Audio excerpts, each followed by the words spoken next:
Good morning, everyone. Please rise to welcome our eminent guests for the day.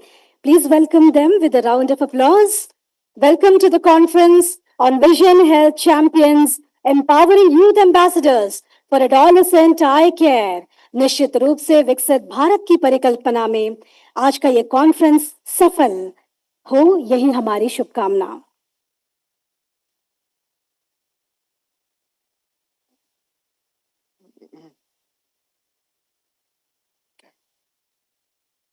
A nation's strength lies in the clarity of its vision, and a child's potential lies when the world is lit without blur. A very blessed morning to one and all present here. It is aptly said in the garden of humanity, the most fragrant blossoms are those of vision, compassion, and youth led change. Today, we gather to nurture these blossoms under the divine glow of wisdom and knowledge.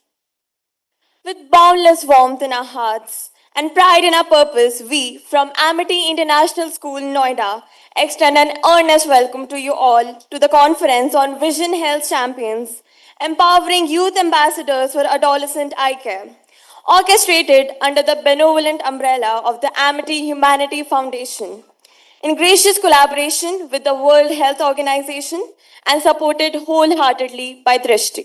Today's conference is more than an event. It is a celebration of sight and insight, a symphony of service and science designed to illuminate the path of adolescent eye care and to empower our most vibrant stakeholders, the youth, to become harbingers of awareness and action.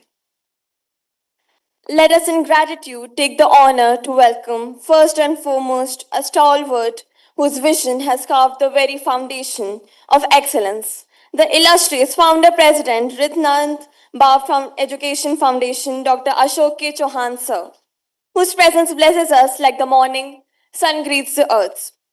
A genial welcome to the epitome of grace and educational empowerment, none other than a revered chairperson of the Amity Group of Schools and RBEF, Dr. Mrs. Amita Chauhan, ma'am, whose nurturing leadership turns dreams into destinies.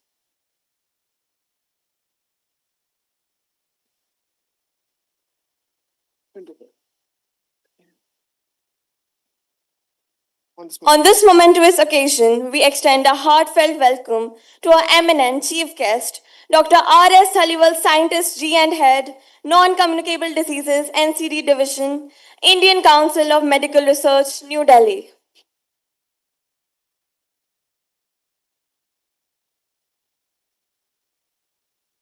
Cordial greetings to our distinguished guests of honor, Dr. Yutaro Setoya, Team Lead NCD and Comorbidities, and Mr. Jayaprakash Chaturvedi, Director Affiliation CBSE.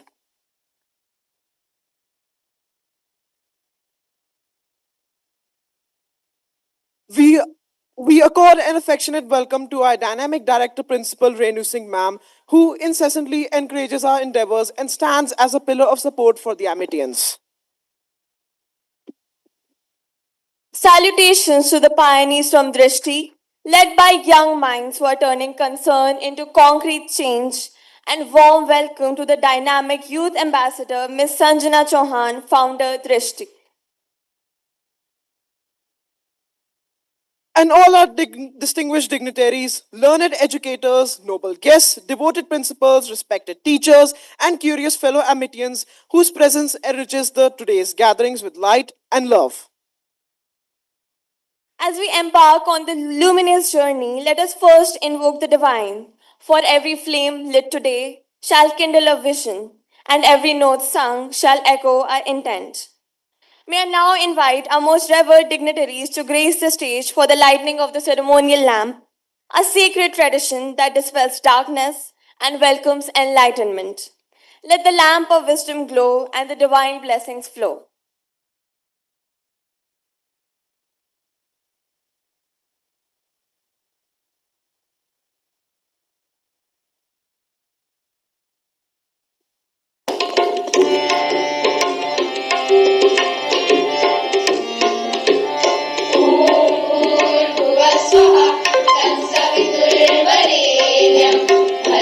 देवस्य धीमहि धियो यो नः प्रचोदयात्।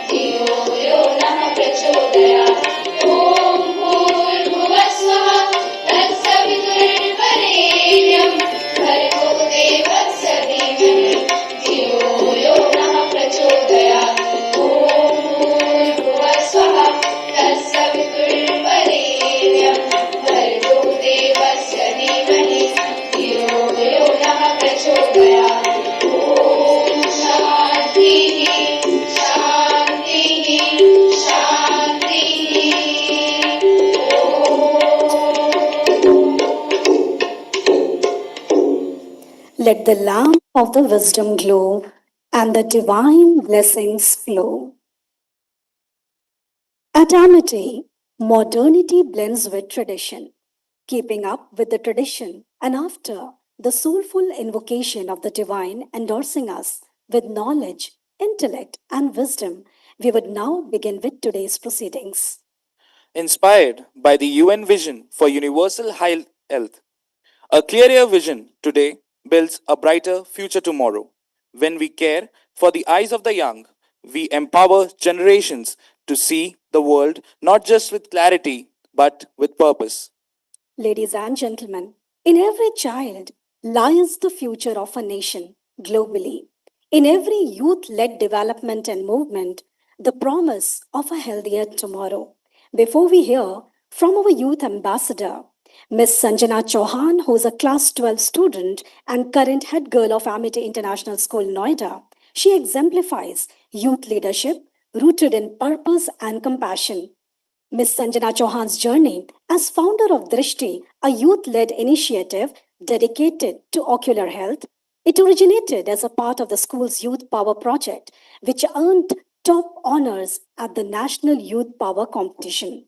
Fueled by a deep seated passion for community outreach and social equity, Ms. Sanjana continued the initiative well beyond its initial framework, transforming it into a movement. Over the past 2 years, Drishti has successfully conducted more than 40 awareness campaigns, impacting over 1 million individuals and sensitizing more than 78,000 students on the importance of eye health. Her unwavering commitment to the cause has established Drishti as a beacon of change. Through her work, Sanjana is not only illuminating the minds of hundreds and thousands across the globe, but helping countless young people to see the world more clearly, both literally and metaphorically. So, before we hear, let us have a visual testament to the vision we all share of Drishti. All eyes on the screen.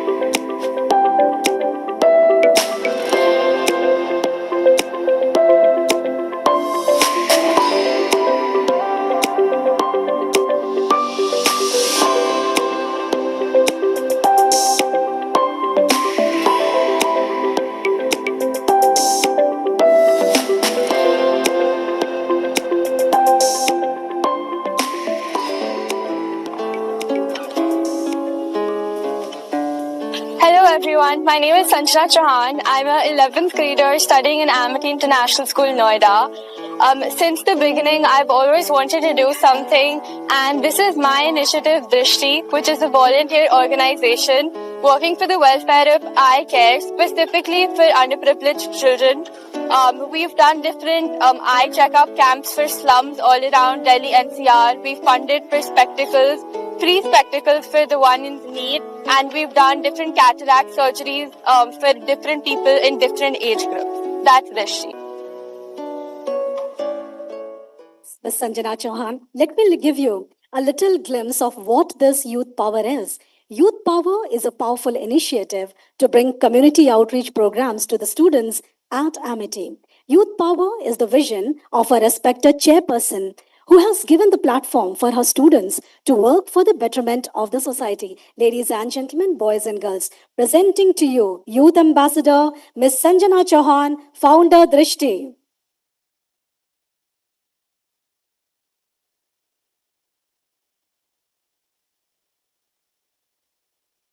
Thank you so much, everyone.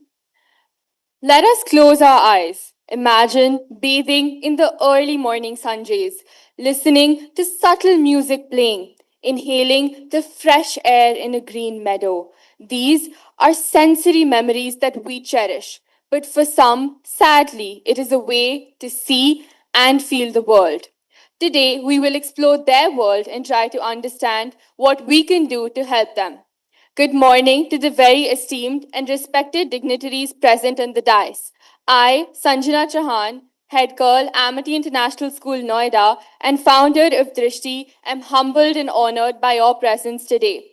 Your being here to address this gathering will have a long-lasting impact on all of us, especially the youth ambassadors present.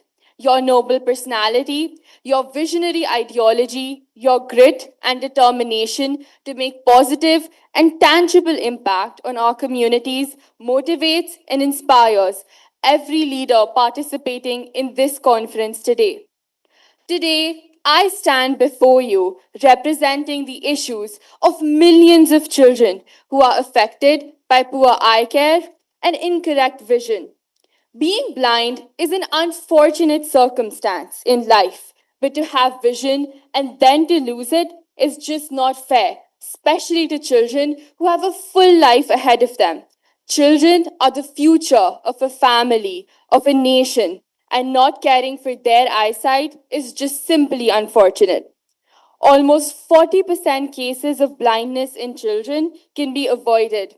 7 million children suffer from low vision and 10 million children from refractive errors, which can be corrected by simply identifying the problem. During this conference, as scientists, doctors, educators, and youth leaders, we will discuss and deliberate how everyone can come together as a community, spread awareness, and provide ideas and policies to bring circular eye care to those who need it the most. I'm very thankful to the World Health Organization for providing their valuable support in this great cause. I'm extremely grateful to our chairperson, Dr. Mrs. Amita Chauhan ma'am, who gave this pertinent platform of youth power to all her Amitians. What started as a team project in my school has become nothing short of a movement for eye care. I'm grateful to my principal ma'am, my mentor teachers, and especially my peers, without whom today would not have been possible. At Drishti, it is our commitment to spread awareness about vision and eye care and to provide medical help to especially those in the underserved communities. Over the past few years, the team at Drishti has grown into a compassionate group who travels to many villages and cities, setting up eye care camps and providing free spectacles. We have till now provided eye care camps through mobile vans and a dedicated team of ophthalmologists to over 78,000 children and have provided free spectacles to thousands of children. I would now like to call on stage two of our young beneficiaries of Drishti to share their experiences.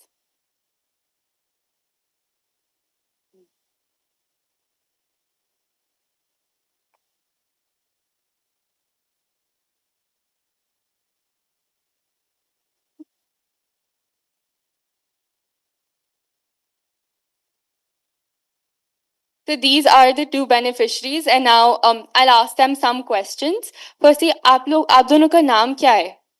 My name is Shankar Kumar Singh. My name is Aditi Kumari. And आप लोग कितने साल के हो? I am 8 years old. And I am 9 years old.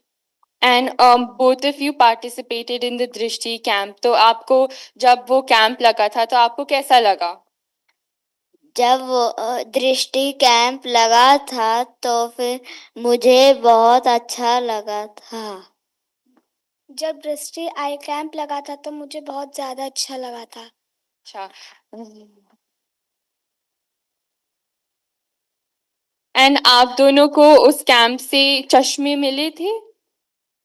हाँ, मुझे दृष्टि आई camp से चश्मे मिले थे. मुझे भी दृष्टि आई कैंप वालों की तरफ से ऐनक मिला था. और जब आपको मिला था तो आपको कैसा लगा? आपको अच्छा दिखने लगा? जब दृष्टि आई कैंप वालों की तरफ से मुझे ऐनक मिला तो मैं बोर्ड से अच्छे से उतार पाता था और रीडिंग भी अच्छे से कर पाता था. जब मुझे दृष्टि आई कैंप वालों की तरफ से ऐनक दिया गया था तो मुझे बहुत ज्यादा पढ़ने में सहायता मिलती थी। Thank you.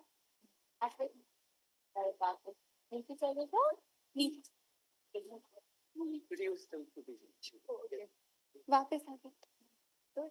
मैं notes take them back.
Let me just give you a brief on what these little kids were saying. They all were presented with specs from Drishti Eye Campaign. Drishti is a vision and a mission of Ms. Sanjana Chauhan to provide best ocular care to everyone. And these two small sweet children are the beneficiaries of Drishti Eye Campaign. This is especially for Dr. Yutaru, that these two children are the beneficiaries of the Drishti Eye Campaign. Yes.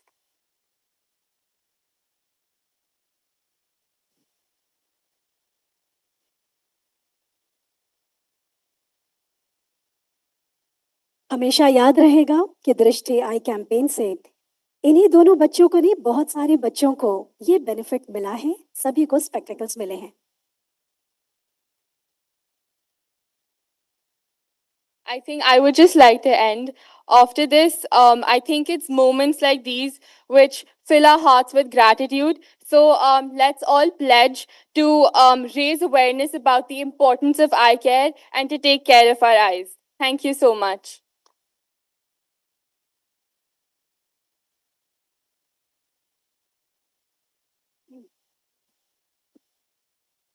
That's really beautiful. There are hundreds and thousands of such beneficiaries, and this Drishti campaign has impacted more than 1 million people. Let's have a round of applause once again for Ms. Sanjana Chauhan, Youth Ambassador and Founder Drishti. Thank you. Ladies and gentlemen, today we have with us our guest of honor, Dr. Yutaro Sitoya, Team Lead, NCD and Morbidities, amongst us today. As Dr. Tedros, World Health Organization Director General said, eye health is essential for achieving universal health coverage and the Sustainable Development Goals. It is not a luxury, but a necessity. Indeed. With this, we would like to call Dr. Yutaro Setoya is one such preeminent public health expert with over 20 years of experience, currently serving as the team lead for non-communicable diseases and comorbidities at the World Health Organization, India Country Office. Based in Delhi, he is responsible for leading WHO's efforts in addressing the growing burden of non-communicable diseases such as cardiovascular diseases, diabetes, cancer, and chronic respiratory diseases, as well as their associated comorbidities in India. In his capacity at WHO India, Dr. Setoya has been actively involved in advocating for stronger policies and interventions, promoting integrated and accessible healthcare systems, and facilitating communication and collaboration. Presenting on the stage, guest of honor, Dr. Yutaro Sitoya. Welcome, sir.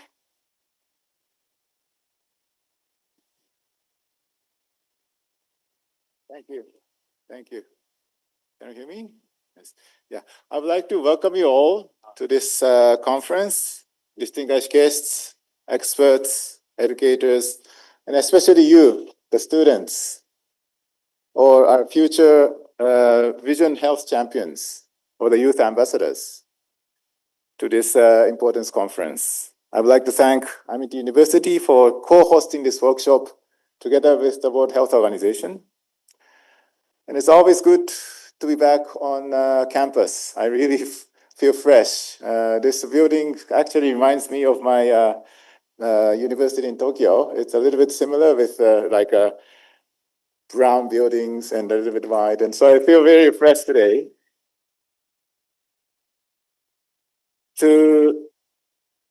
and today we talk about this important issue about eye health. We call it uncorrected refractive error, like nearsight or farsight. It is a leading cause of vision impairment and disability globally.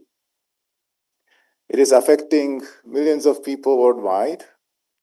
And it doesn't affect only your eyesight, but it also affects your education, economic productivity, and your overall well-being. Especially for our next generation. We saw young children today, where did they go? But it affects children and adolescents, especially. We estimate that approximately 12.8 million children and adolescents from 5 to 15 suffer from vision impairment due to uncorrected refractive error.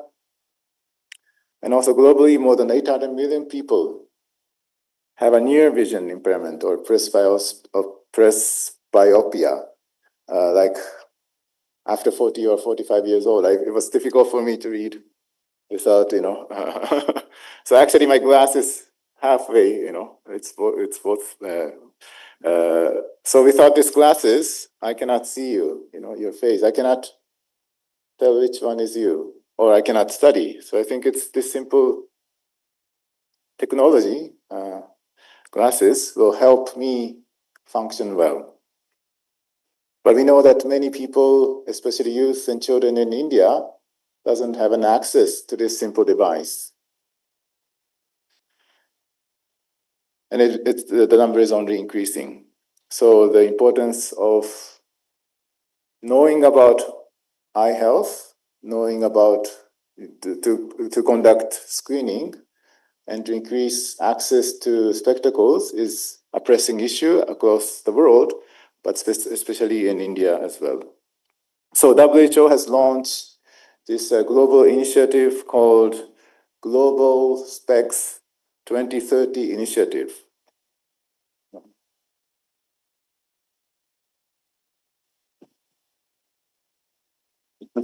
Thank you. It is a comprehensive effort to ensure everyone, everywhere has access to quality, affordable spectacles. And India has shown leadership in this global call. And together with WHO, we have launched Specs 2030 in India, in Assam. This, thank you.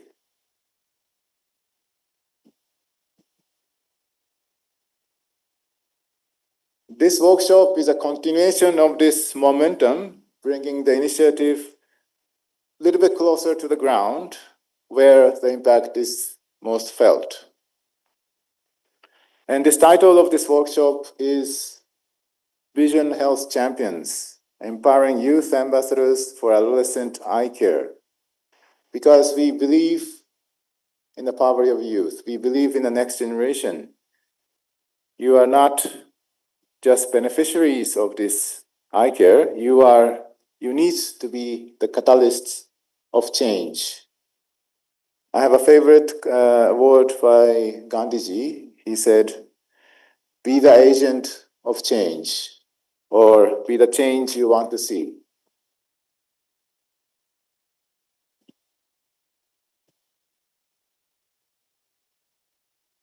So we want all of you to become youth ambassadors who can bridge gaps, reduce stigma, and inspire your peers so that people understand more importance about eye health. We want to learn from you. You know better than us about youth. You know better than us about school environment. You know better than us how people feel. You have an ability to connect better with your colleagues or children, or perhaps also to your family, your grandparents, etc.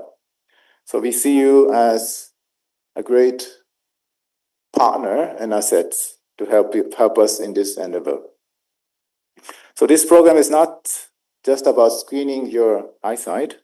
It's about building a generation of advocates who understands the importance of vision, who promote healthy eye habits, and ensure that no children, no youth is left behind due to preventable vision impairment.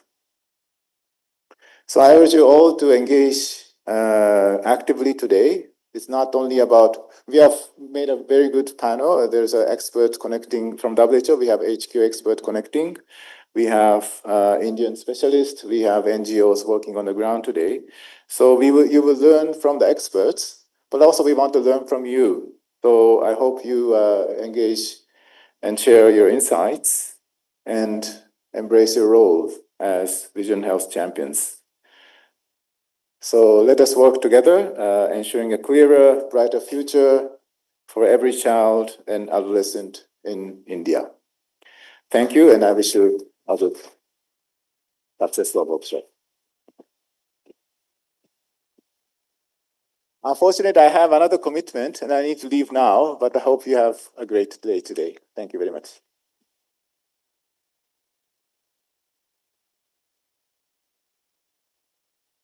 Thank you. Thank you, Dr. Yutaro Sitoya, Team Lead NCD and Morbidities. Yes, I'll now request Ms. Sanjana Chauhan, who is a Youth Ambassador and Founder Drishti, to felicitate and honor our guest of honor, Dr. Yutaro Sitoya, Team Lead NCD and Comorbidities. Thank you so much, Dr. Yutaro, for your gracious presence. This is a token of our gratitude from this conference, which is on Vision Health Champions, empowering youth ambassadors for adolescent eye care. Re-endorsing the thoughts of Mahatma Gandhi, who said that you should be the agent of social change, I think Ms. Sanjana Chauhan, founder Drishti, is one that social advocate and that agent of change. Thank you so much. Our guest of honor, Dr. Yutaro Sitoya. This is a token of our love and gratitude, and forever we will be humbled for your gracious presence at this conference on Vision Health Champions, empowering the youth ambassadors for adolescent eye care in collaboration with World Health Organization and supported by Drishti.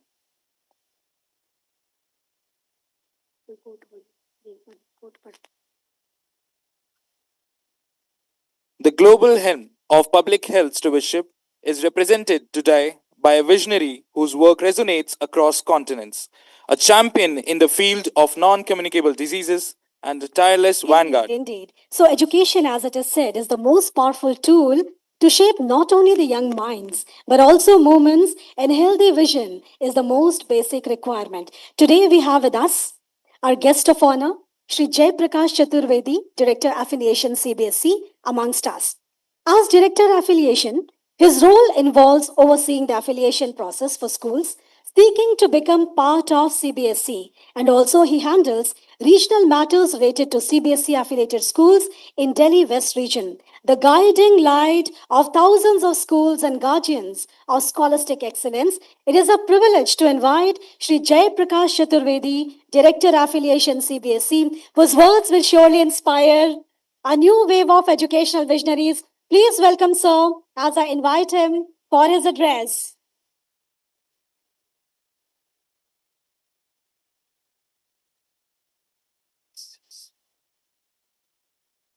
Respected Chief Guest, Dr. R.S. Dhaliwal ji, Scientist Chi and Head Non-Communicable Diseases, ICMR, Professor Selva Murthy, President ASTEF, and the real Chief Guest of today, that is Sanjana Chauhan, and my friend, partner, and a principal, Renu Singh ma'am, and the distinguished guest. Very warm welcome, very warm good morning to all of you. all to the lovely children who are sitting here. Well, I have no words to express the praise and eulogies for Sanjana. I had gone through her website and the interview which she had given. The wonderful job, Sanjana, you are doing, making a difference in the lives of people across. I can only say it can only come from the great values which you would have received from your family, your parents, and to the school and to the teachers who have taught you since then. So I congratulate every one of them who have been associated and nurturing Sanjana to you to at this level which you had come from. You are truly a youth ambassador, I can say, and I wish to request all the students who are present here to take a lead, to form a human chain like this and create more youth leaders and ambassadors. See, one thing we need to understand, we are mid-income developing country, and we are a slightly under-administered country in terms of governance. And the role of youth ambassador, the role of community outreach, the role of volunteerism, the role of community engagement comes out of filling these areas where governance has still not come in. And Sanjana, I congratulate you because that area which you have identified to work in is have a direct bearing on the learning outcomes, on the intellectual growth of the country, on the learning outcomes of the children, and how the future will shape for this country. See, everybody talks of FLN goals, foundational literacy and numeracy, but what I find is the maximum eyesight issues which are seen are among the early childhood care children. So it is in the initial year, the formative years of the children, when they recognize characters, when they recognize alphabet, when they experience the world, that the importance of high health becomes very, very important.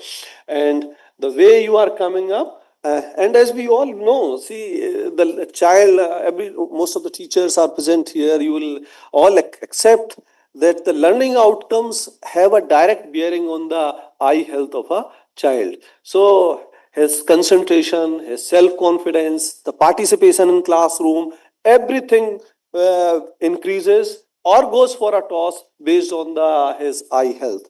See, as a youth leader, all children who are present here, please remember that you can create a very conducive environment for engaging the parents and the children to take care, because this is a very neglected field. Unless the problem arises to a situation where it becomes difficult to address, your outreach to your peers, to your families, to your neighborhood, to focus on areas of eye health would result in a very good result for the country, right? So all my wishes to you, Sanjana. And as I said, Dr. Sutoyo has left, but he had very aptly said about be the change you aspire to be. So I hope that every child who is sitting here will be an agent of change. And I will take one more opportunity here. MIT is doing wonderful work, trust me. See, I have been in CBSE for last 15 years. And I have been associated in virtually in all aspects of CBSE. Renu madam would know about this. MIT has produced the best of the results. Its school has produced the best of the results. Continuous toppers for 3 years, as I recollect, because I had personally been part of those ceremonies where we have. So, MIT, continue this great educational journey which you are doing, and take the nation to a path of progress and prosperity. Thank you all, and I wish all the success, Sanjana, to your endeavor and to the conference of today for a very bright success and bright future, please. Thank you.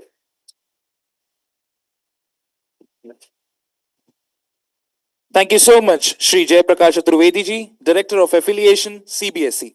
Indeed. दृष्टि केवल एक सपना ही नहीं, vision ही नहीं, एक movement है विकसित भारत के सपनों को साकार करने के लिए हम सबकी दृष्टि को जगाया है मिस संजना चौहान ने. Thank you so much, our guest of honor, Shri Jaiprakash Chaturvedi ji, Director Affiliation CBSE. In the same breath, I will now request Mrs. Renu Singh, Director Principal, Amity International School, Noida, to felicitate our guest of honor, Shri Jaiprakash Chaturvedi ji, Director Affiliation. I'll request ma'am and sir to kindly come forward. Thank you, sir, for gracing this occasion and giving us, showing us, paving the way for iVision at this conference on the Vision Health Champions, empowering the youth ambassadors for adolescent eye care. That all of you be the youth ambassadors for creating a vision to make our country a developed country by the year 2047. Timeless as we stand today, the day stands tall as Drishti, in collaboration with WHO, presents the Conference on Vision Health Champions, empowering the youth ambassadors for adolescent eye care. Vision Health Champions 2025.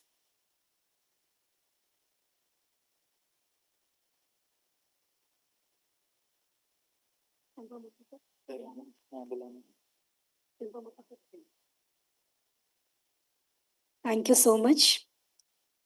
Ladies and gentlemen, before I invite our chief guest on the days today to present, I'll request Dr. W. Selvamurthy sir, who is President, Amity Science, Technology and Innovation Foundation, to speak a few words. Dr. W. Selvamurthy.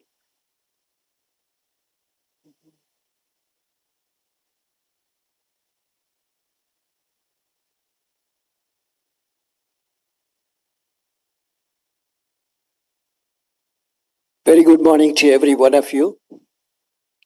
Honorable Founder President, Dr. Ashok Chauhan ji, Dr. Mrs. Samita Chauhan ji, the chairperson, who are watching this program online and giving blessings to all of us here, particularly the children who are the future leaders. So our salutations to both these leaders, Dr. Ashok Chauhan ji and Dr. Mrs. Samita Chauhan ji, whose dream is to create a happy, healthy, peaceful, harmonious, prosperous world. That is the vision he has. So in this, the vision is important. The most important in cognitive learning is vision. So that is the theme of this founder president and chairperson. Our salutations from all of us from here. And we pray God to bless you with long life and also good health, happiness, and peace and prosperity, success in all your endeavors. Our chief guest today, Dr. R.S. Dhaliwal, the head of the non-communicable diseases in the Indian Council of Medical Research, whom I have known for years. And now we are closely working with Indian Council of Medical Research, and his presence here is going to inspire us and also to foster a strong partnership with the Indian Council of Medical Research, because he is heading a very important division, non-communicable disease, which includes cancer, cardiovascular disease, diabetes, and also vision, injuries, spinal injuries, and all other the rehabilitation. Everything comes under Dr. Dhaliwal. And he is very important for the country. And he has done during the last 32 years of his service in ICMR. He has brought a new paradigm for healthcare delivery. Let's give a big clap to Dr. Dhaliwal. And incidentally, he happens to be the ophthalmologist. His specialization is ophthalmology, exactly fitting into this particular theme, vision, which we are talking about. So thank you so much for accepting our request in such a short notice. That shows your love and affection for Amity, and also for this mission of vision for the children, particularly the adolescents. I must also welcome Dr. Yutaro Satyo. He has to leave because, we in fact preponed the program by half an hour only for accommodating his other engagements. So he just left. He gave a wonderful address that Sanjana now should work with WHO, because this Drishti, which is the new foundation which will propel the vision health for all the people, particularly the youth, particularly the school children. So we will work with the WHO. And so Dr. Yataro Satayu, thank you so much for being with us. And I'm sure that we will continue to work with you. Now, our Miss Pooja Chauhan. Pooja Chauhan ji is the chairperson of our Amity Humanity Foundation. She is a silent worker, Karma Yogi. She is sitting there. Instead of sitting here, she said, I will sit there because the Amity Humanity Foundation is the main organizer of the whole event. So, and then she is doing so many yeoman service to the society. Not only this is one of the activities, but then the Amity Humanity Foundation, when you look at Chhattisgarh, when you go to Jharkhand, when you go to Ranchi, she in fact asked me to go to see the Ranchi, what all work that they are doing. They are the outreach, philanthropic phase of Amity is Poojaji. Let's give a big clap to Pooja Chauhan, the chairperson of Amity Humanity Foundation. And we wish you all the best. And also we have Dr. Nyogi supporting her and the whole team working with her, bringing many of the philanthropists supporting our foundation. Because, we are running two important schools, Amitasha, Atulasha. Just for the guests, I want to tell that, philanthropy, Amity does a lot of philanthropic activities. The whole mission of Amity is to serve the society. That is philanthropic. And then founder president, when he returned after 28 years in Germany, he thought he will build in 4 pillars: education, research, innovation, philanthropy. Philanthropy was one of the strong pillars. So the whole mission of Amity Education Group is philanthropic. And we have Amitasha looking after the girl children who cannot afford a good quality education and also livelihood. So we are taking care of those children, girl children. Atulasha is for the boys. Again, the male children who cannot afford education, livelihood, so we support them. So this type of activity is philanthropic. And then we offer a number of merit and means-based scholarships across. So that is why the Amity is philanthropic. And then this activity of Amity Humanity Foundation, which is happening now today, I want to now, Sanjana ji, can you just come here? Sanjana, let's give a big clap to this founder, president. Now more great applause. Sanjana, she has founded a great organization, Drishti. Drishti, the name itself is fantastic. I hope you have chosen the right name, Drishti.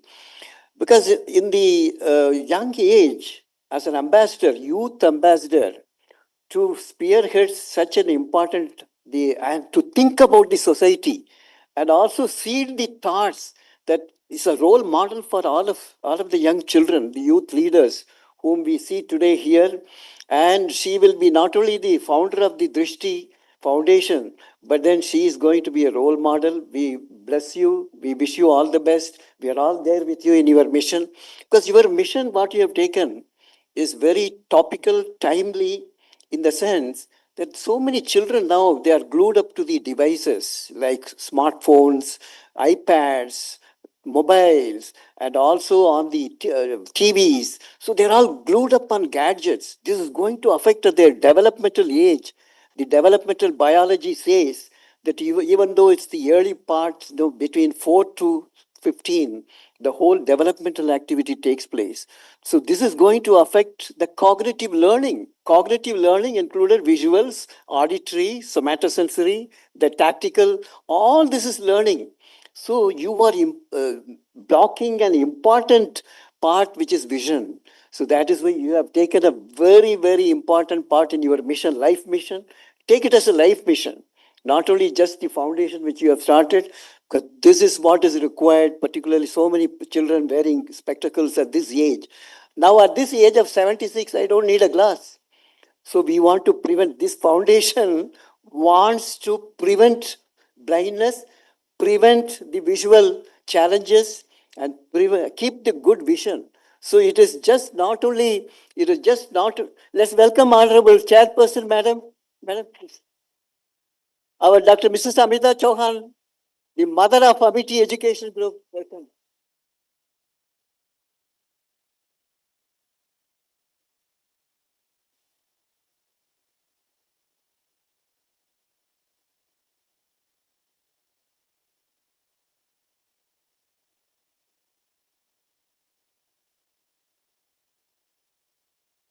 Please extend a huge round of applause to give a genial welcome to the epitome of grace and educational empowerment, none other than a revered chairperson of the Amity Group of Schools and RBEF, Dr. Mrs. Amita Chauhan ma'am, whose nurturing leadership turns dreams into destinies.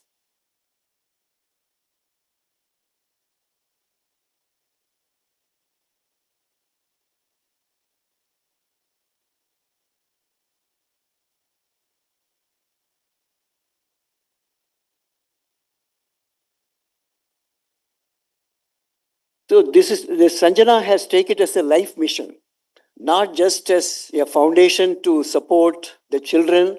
The youth leader is here. Now, let's give a big clap to Sanjana once again. And incidentally, she is the granddaughter of Dr. Mrs. Amita Chauhan.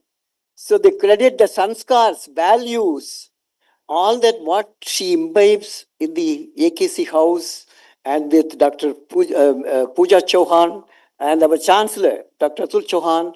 So all of them, they are grooming her as the future leader who will serve the society. The same philosophy with Amity Group, Amity Education Group has imbibed and also has been propagating. So Anjana, we bless you and we wish you all the best in your endeavors.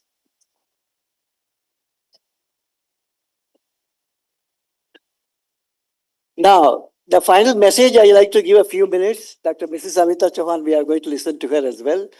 And I should say a few words about Dr. Mrs. Amita Chauhan ji, the chairperson who has just joined. She has 28 schools. She is not looking after just one school, 28 schools. And also the Amita Shah is yet another philanthropic phase of Amity, Amita Shah. And chairperson, one dream is, how do we create future global citizens? You are all the future global citizens who will be endowed with knowledge, including spiritual knowledge, because we exist at spiritual plane. Skills, including soft skills, good behavior, communication, values, resilience to face challenges in one's life. This is what is Amity Education Group. So let's give a big clap to Dr. Mrs. Amita Chauhan, and who is also giving a lot of focus on research and innovation. Research and innovation, when we look at the NASA competition, our children have won last 5 years, consecutive years, the competition where how do you make a habitation in space, particularly in Mars? What are the human factor challenges? So our children have won. And also a number of Wharton Business School, again, another award has been won. NCRT list, which Dr. Chaturvedi just mentioned in his address. When you look at the merit list of our students, the first, second, third, all this comes to our Amity International Schools. So the credit goes to Dr. Mrs. Amita Chauhan's leadership, and also dynamic principals like Dr. Renu Singh. Dr. Renu Singh ji, just get up. So we have such dedicated principals who drive this Amity school education under the able leadership of Dr. Mrs. Amita Chauhan ji. Now I must also say a few words about Dr. Chaturvedi, because I just had a brief interaction. I have seen him on many occasions. He is not a visitor to Amity University. He belongs to us. So he looks after as a director affiliation, which is a very important responsibility in NCRT. And his role is to see the quality education. If you have to accredit, affiliate, then you need quality. So he brings the quality education in, particularly in schools, which Amity always has taken the patronage, support, guidance from him. So let's again clap for Dr. Chaturvedi, who is here. Thank you, children. Now, final message for 1 minute. See, why are we doing all this? Because the Prime Minister, Shri Narendra Modi ji, has given a vision to the whole country. By 2047, when we celebrate 100th year of independence, our country should have been a developed nation, Viksit Bharat. So to achieve this, we have to make this 1.42 billion people as an asset. If they have to become an asset, education, occupation, healthcare. These are the triangle which is important. So in education, Amity is focusing on education, And we are going to also have the hospital and medical college soon, so healthcare. And we also generate employment. This is Amity. So we are contributing to Viksit Bharat in a big way. And once again, congratulations to our dear budding leader, the Sanjana Chauhan. And we bless you to blossom, prosper, because your vision is great. Your vision is noble. Your mission is human. So that is why this mission, we all pray for your success. We are all there with you. And then also, I would like to compliment Mrs. Pooja Chauhanji, who is the chairperson of the Humanity Foundation, for organizing this event and then also supporting this. And also, finally, the students. The final message is, it is you who are going to create a new world. It is you who are going to make Viksit Bharat. So that is why we rely on you and we are grooming you to achieve all those contributions which is possible. So our blessings to all of you children. Good luck. Thank you so much. Thank you, sir, for your enlightenment words. Thank you so much. Thank you so much, Dr. W. Selvamurthy, sir. Sir is also the Chancellor of Amity University, Chhattisgarh, and presently the President of Amity Science, Technology and Innovation Foundation. As a true Amitian, sir has really exalted the virtues of Miss Sanjana Chauhan, who is the Youth Ambassador and who envisions to see a better world through Drishti. With that, I remember the United Nations Vision 2030, which is the Sustainable Development Goals are not merely about what we do, but how clearly we see the world we wish to create, and that has been envisioned by Youth Ambassador and founder of Drishti, Ms. Sanjana Chauhan. Ladies and gentlemen, today we have with us our chief guest, Dr. R.S. Dhaliwal, Scientist G and Head, Non-Communicable Diseases Division, ICMR, that is Indian Council of Medical Research, New Delhi, amongst us. A pioneer in public health and research, Dr. Dhaliwal's presence is not just an honor for us, but a beacon for the cause we champion today. As with Vision Health Champions 2025, we feel an honor to be with you, sir.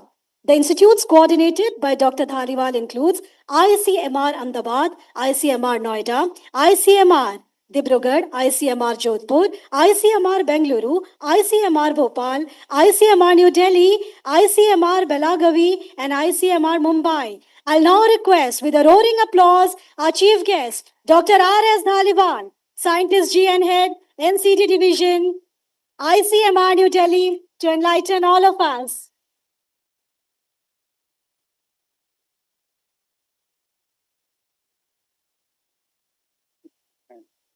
Good morning, and I'm truly honored to be here. And first of all, I would, as Dr. Selvamurthy said, today's chief guest is actually Sanjana Chauhan, who has had that vision to bring this day today. And the focus today is Vision Health Champions, and as Dr. Selvamurthy also said, you are all champions and you are all brand ambassadors.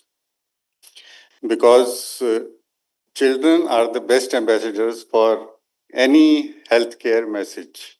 That's what we have found over the years. If something is given to the child, not only will the child in his formative years take it, imbibe it, and continue throughout his life, he will also take it back and force his parents and his family to do the same.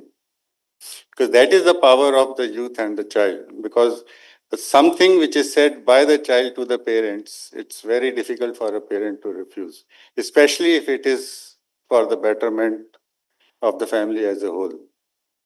So in that sense, you are all ambassadors for the healthcare messages which need to be delivered to the whole population of the country.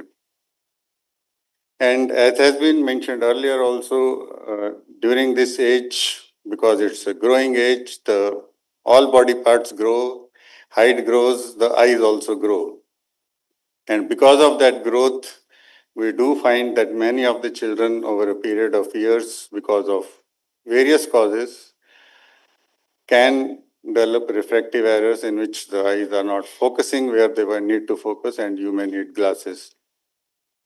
But the problem is that this is so insidious that we never realize that suddenly, because if you have an injury, if you have something else, you suddenly realize that you were seeing earlier, now you can't see. But this gradual diminution of vision is something which is very difficult to pick up. And the symptoms are eye strain, headache, which are very common as it is, and especially during this age group. If you say to your parents that I am having headache, the first response will be, काम नहीं करना चाहते, homework मिला है नहीं करना चाहते, you don't want to study, that's why you are giving excuses. So these complaints are not taken seriously enough, and that is something which, as a community, we need to make the parents aware that these kind of symptoms are the warnings which need to be taken into consideration, and the child should be taken for a visual examination, which is a very simple thing. It will hardly take 5 minutes.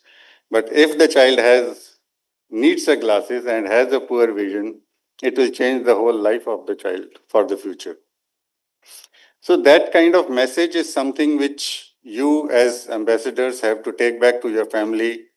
You may or may not be needing glasses as of now, but your siblings may be requiring glasses in the future. And these kind of symptoms are something which you need to perpetuate in your community, that if a child complains of headache or eye strain, or just sometimes the child cannot vocalize it in these many words, he will just say that I don't feel, I am lethargic, I don't want to do anything. So even those kind of symptoms are important, and vision needs to be checked.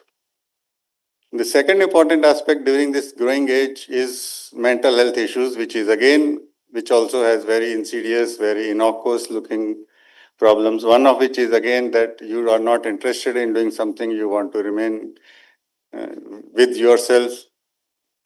And this is something which is also being perpetuated by the technological advances, including mobile phones and iPads. It is also partially increased because of the changing mode of education, especially during COVID when it was all online. So we are all now used to online education, that social interaction is something which is really lacking among the youth. So I would definitely encourage all of you to engage much more in outdoor activities with your friends, not with your mobiles, because what we see is even if there is a group of children sitting together, all of them are glued to their iPhones. They are not talking to each other. They are not interacting with each other. So these social interactions are something which are very important, which may not seem to be so important to you now. But when you reach your 20s, 30s, 40s, these are the skills which you will require during your lifetime in all your activities and all your arts of need. So as brand ambassadors, as ambassadors for knowledge for your family, I think the visual and the mental health are the two important aspects which I would like to emphasize, that these mental health is something which is, eye care is something which is still popular, accepted. We just need a small spark to ignite the fire and it will take up. Mental health is something which is not yet recognized. It is too much social stigma is attached to that. It's a sort of a taboo word if you say that somebody has a mental health problem. Those are the myths which we need to break, so that all, as Dr. Jutaro said, the development has to be all inclusive. No one has to be left behind, including those which have mental health problems. Because mental health problem is, again, as I said, if you can't see, you use glasses. If you have a mental health problem, what you basically need is more of social interaction with somebody who is sympathetic, somebody who listens to you. Sometimes that itself cures the person, so that he starts interacting with others. He becomes more happy. If he's borderline depression, mild depression, doesn't need anything. You don't need any medication. You just need a company and a sympathetic ear, a sympathetic friend, a good friend who sits and listens to what you have to say. So that's why I'm saying those social interactions and social skills are something which you all should develop. This is the age when you can develop. And let me assure you, these are the friendships developed at this time are something which will carry you through the whole of your life. Even at the age of 70, 80, it's your childhood friends, your school friends are the ones who give you the most pleasure when you talk to them.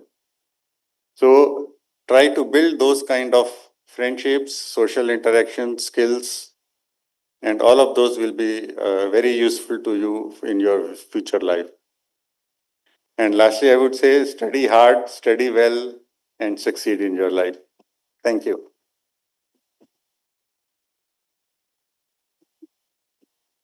Thank you so much, sir, for your kind words.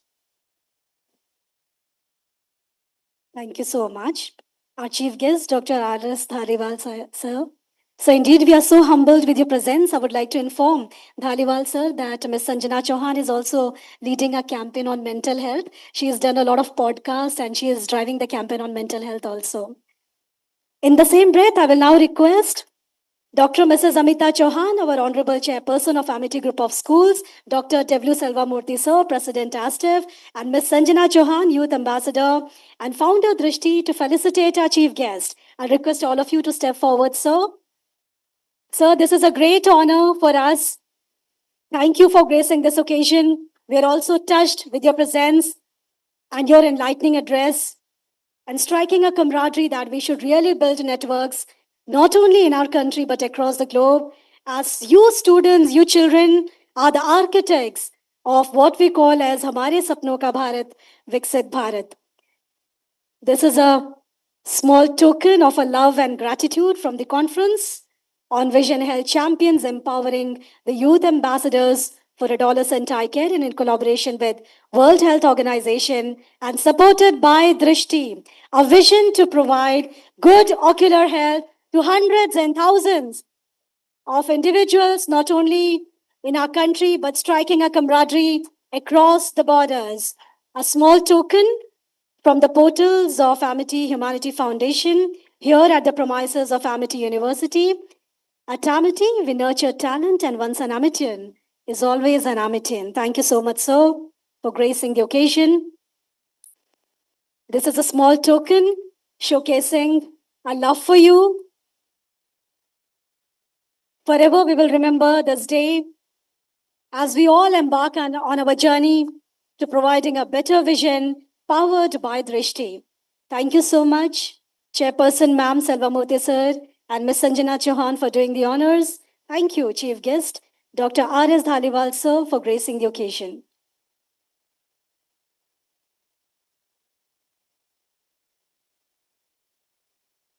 So before I start, I want to eye care के बारे में I want to tell something. My youngest son, he was in class 2.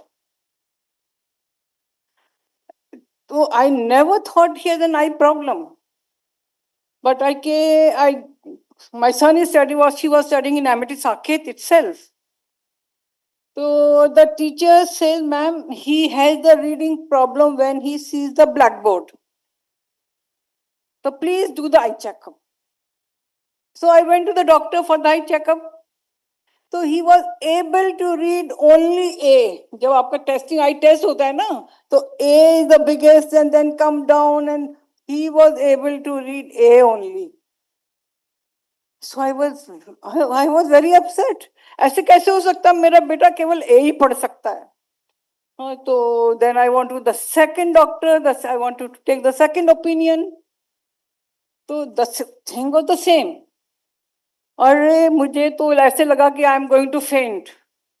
My child can only read only A. I told my husband, who is the founder of Amity, भाई आपको अब की बार मेरे साथ ही चलना पड़ेगा. I cannot handle this all alone. So he came with. So he could read only A. So then I spoke to the doctor. तो उसने कहा कि आप specs लगाएंगे, तो this can also eliminate. So since then, I was very particular. He has to wear the specs, but he was just in class 2. तो बड़ा परेशान कि I am to wear the specs. कहीं छुपा देता था, कुछ करता था, but I was just behind him. Now he is a boy, now he is 33 years old, he is without specs. So that is eye care. But as a mother, I had to take lot of efforts. कभी school में खो देना, कभी घर में खो देना, कभी छुपा देना.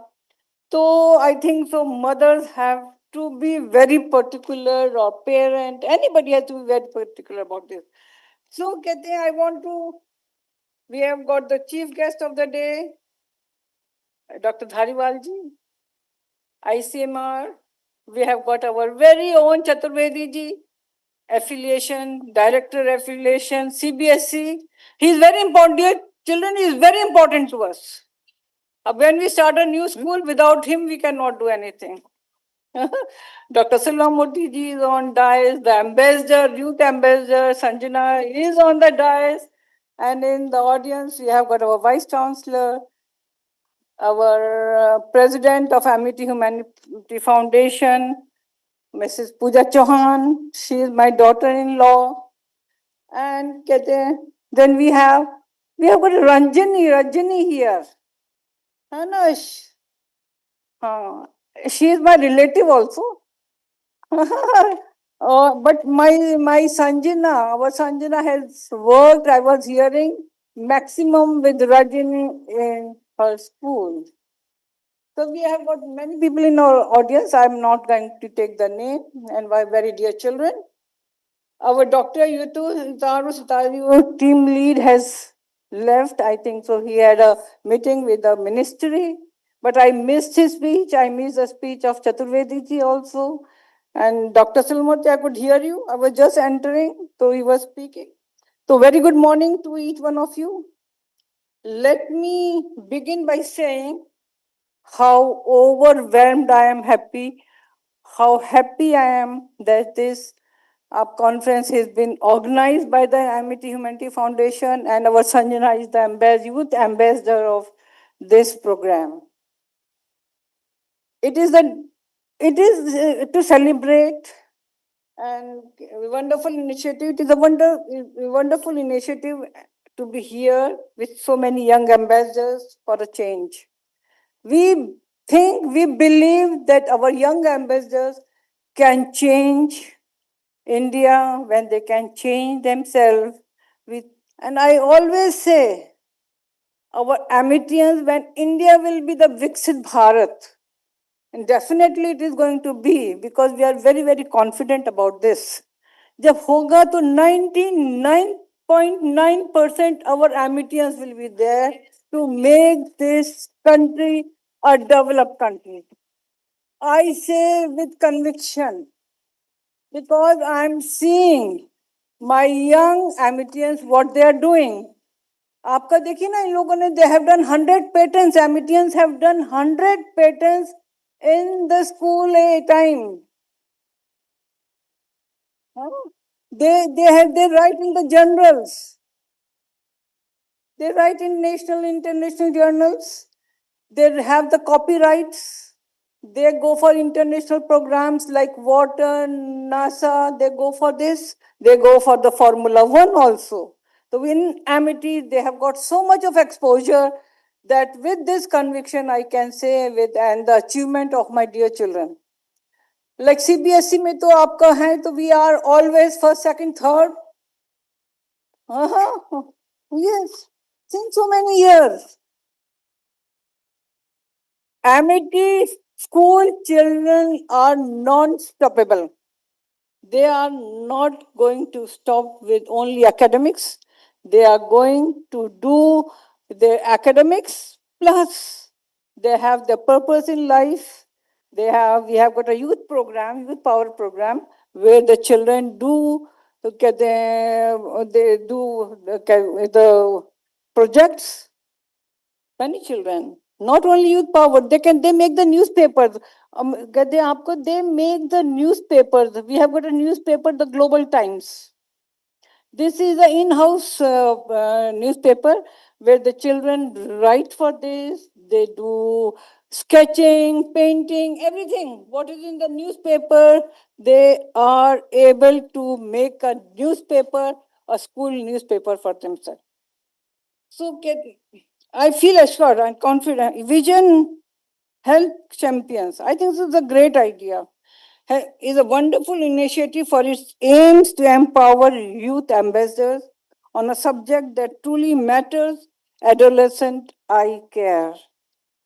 One cannot stress enough about the importance of sight, just as I mentioned, though this event will get to discuss, deliberate, and even seek solutions to pertinent aspects of eye care. Eye is very, very important in life, eye care. In well-designed session, my heartfelt gratitude to WHO for partnering with us for this event. हाँ कहते हैं आप हाँ thank you so much. Yeah, Neil Strong once said he landed on the moon on small step for man, one giant leap for mankind. Events like these are that small step that will usher significant changes for mankind at large. So I want to thank all the special guests who have taken out time from the busy schedule to be with us today. I want to thank our chief guest of the day, Dr. R.S. Dhariwalji. I'm so happy that you mentioned Sanjana can also have the intern in your ICMR. I was really happy to hear that. Our Yutadro Chittaya, he is not here, so we are thankful to him. And we are very grateful to our Jayaprakash Chaturvedi ji for being the part of this endeavor. Truly, your presence will be a huge motivation for all the young ambassadors present here. I also want to thank, I've noted Dr. B. Muhammad Ashil, who will spearhead for all the technical sessions. Acha, you are Dr. I was wondering who is Dr. Ashil. Thank you so much. Today event is an extension of the values and ethos that Amity has always stood for. We have been nourishing socially conscious leaders through our Youth Power program. As I have already mentioned, Youth Power is a unique social leadership program where Amitians have worked for various social issues like heart health, saving birds also. Last year our topic was saving birds, respect for women, and many more. Drishti has an initiative taken under this aegis of the Youth Power, and now it has become a big movement through Sanjana and her team. Thanks. I want to congratulate myself. Sanjana, come here. You will have a word. I want to congratulate her. A very big clap for her. Now, the young girl of class 12th who has taken this initiative from AS Noida, and she's the founder of Drishti for playing a key role in today's event. Sanjana has raised rupees 5 lakh. Have you mentioned this or shall I mention? She has raised 5 lakhs for this campaign and has benefited more than 8,000 children. So far, several remarkable initiatives were undertaken as a part of the campaign, from organizing healthy food competition that made use of ingredients that are great for eyes, for donating free spectacles to underprivileged children, to organizing free eye checkup camps. They targeted every aspect of eye care. They even designed an app. Very good. They designed an app for eye care and developed a retina check-up camera.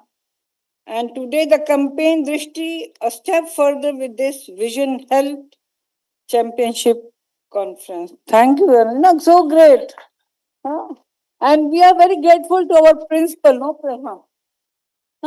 The children all these initiatives, when it is the part of the school without the support of the principal, is not manageable. And a very big clap to our principal, Mrs. Renu Singh, for supporting the children in these initiatives. No, it is for the principal very difficult. Her academic is her part, no, but Amity is such a big movement.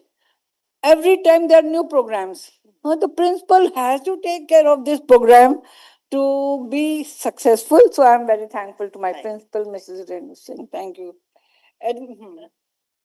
And at Amity, we all have always believed in be the change, bring the change.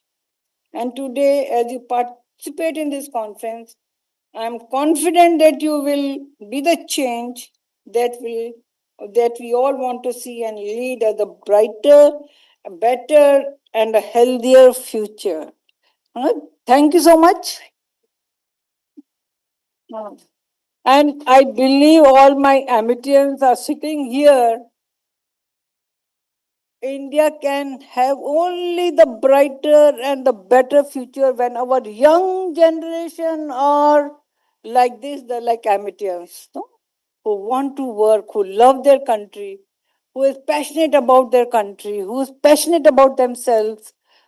Have respect for yourself, have respect for your elders, respect for your country, then you will be a happy and a great person. Thank you so much, Sanjana, for inviting me and Mrs. Puya Chauhan for this conference. And we are among us. I want to just introduce my Jyoti Arora.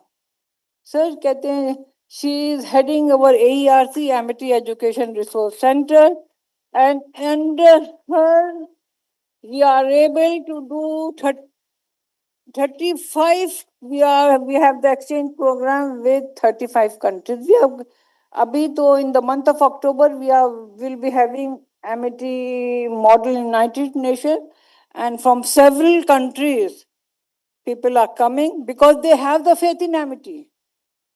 कहते हैं, that's why they are coming to India. Otherwise, I think so, if they don't have the faith, they are not going to come. So this is Amity. Thank you so much. Thank you so much.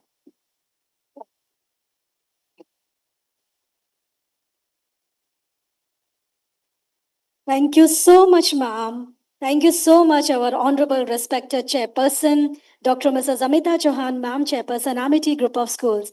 Ma'am, we are so touched with your presence. It's really humbling to have you here every time.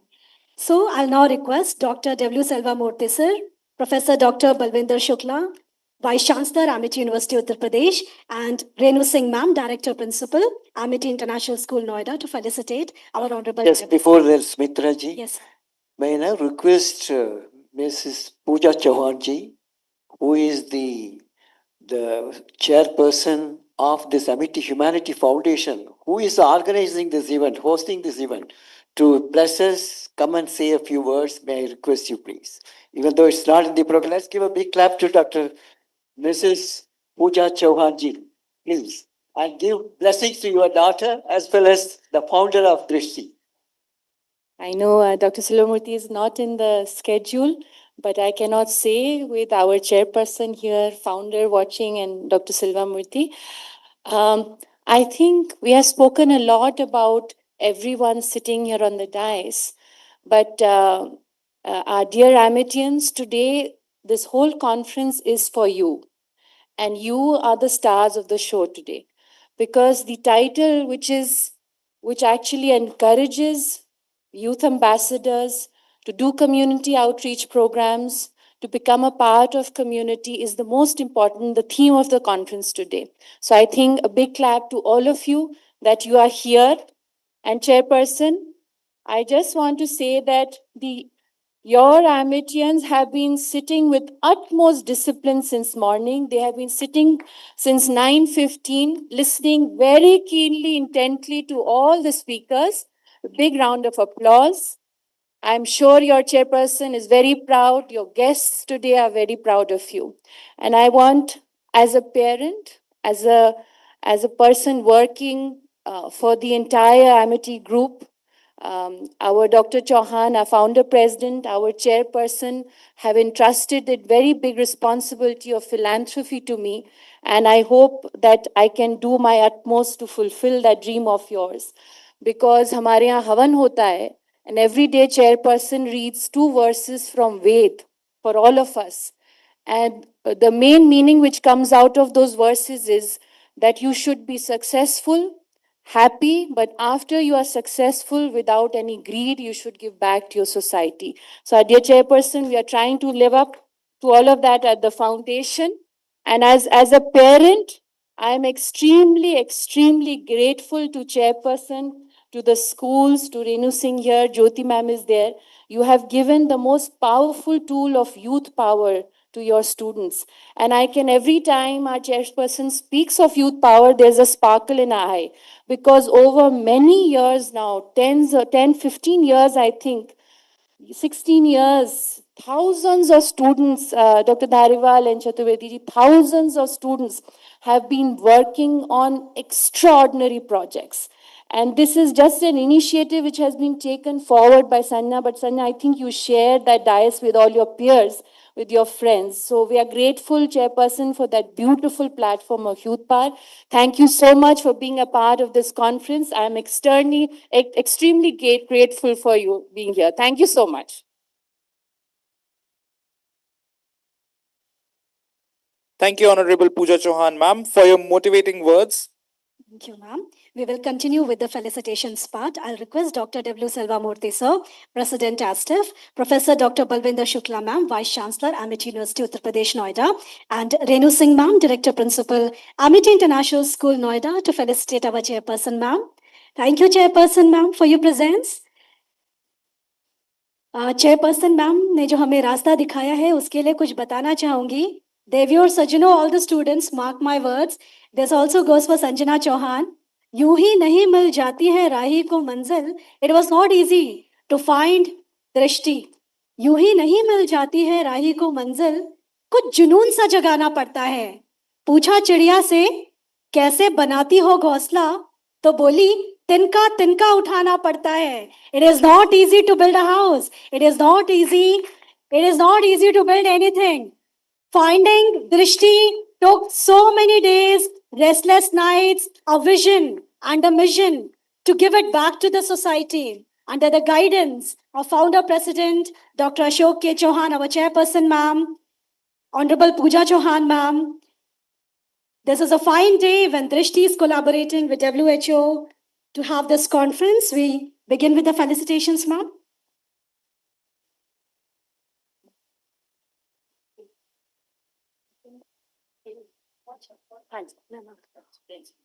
Rajni ji, could we request you also?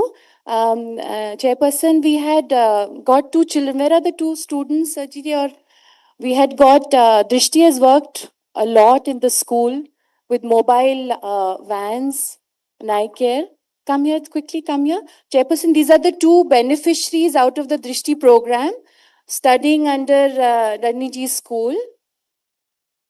And they had spoken very well. Aditi and Shankar.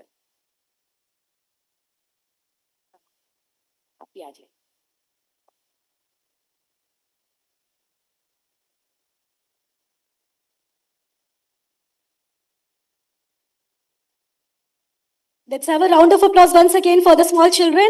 Aditi and Shankar, the beneficiaries of Drishti Eye Campaign. Similarly, Drishti has benefited hundreds and thousands, more than 78,000 adolescents across the country, managing better ocular care, better eye care, better vision, trying to remove dry eye syndrome and also myopia by presenting different health campaigns on eye. Kudos, Ms. Sanjana Chauhan, Youth Ambassador and Founder Drishti.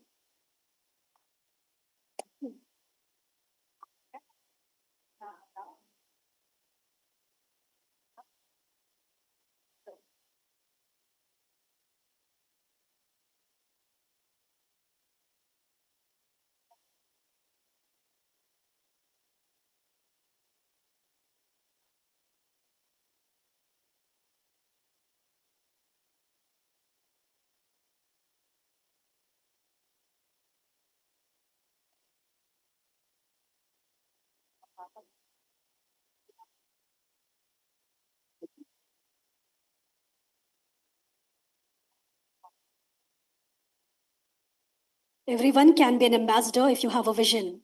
All the students here as Amitians, as you know, we nurture talent. And once an Amitian is always an Amitian, miles to go before I sleep.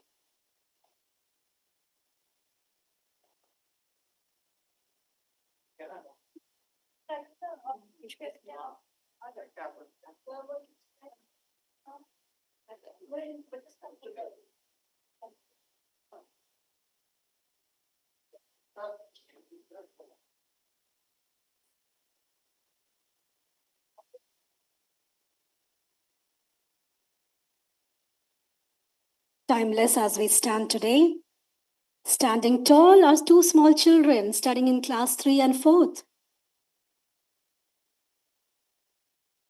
Thank you so much, Shankar and Aditi. Thank you. Thank you, Rajni ma'am.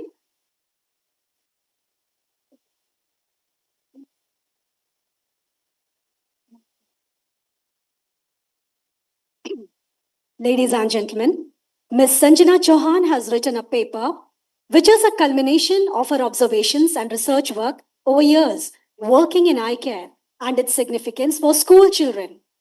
I would request. Okay, yes, ma'am.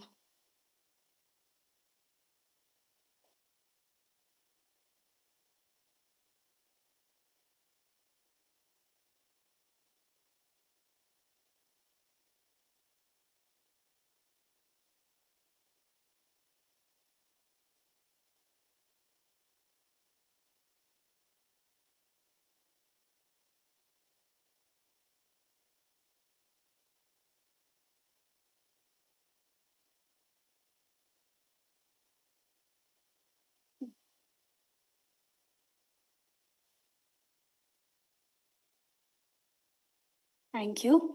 Ladies and gentlemen, Ms. Sanjana Chauhan has written a paper which is a culmination of her observations and research work over the years, working in eye care and its significance for school children. I would now request Shri J.P. Chaturvedi sir, Dr. Dhariwal ji, and respected chairperson ma'am to accept this paper from Ms. Sanjana Chauhan.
Ladies and gentlemen, as we draw the curtains on this inaugural note at this conference, it's time to acknowledge the threads of collaboration, passion, and vision that made this morning very, very momentous with the presence of our chief guest and honorable guests of honor.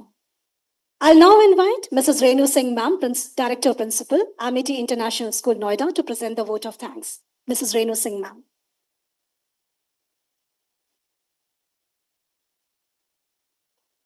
Thank you very much. Young change makers are not just the leaders of tomorrow, they are the catalyst of change now, and that is what Amitians are. Give yourself a big round of applause because you are the catalyst of change today, which Sanjana has started. So I wish to express my deepest gratitude to the distinguished assembly under the visionary leadership of esteemed Chairperson Ma'am.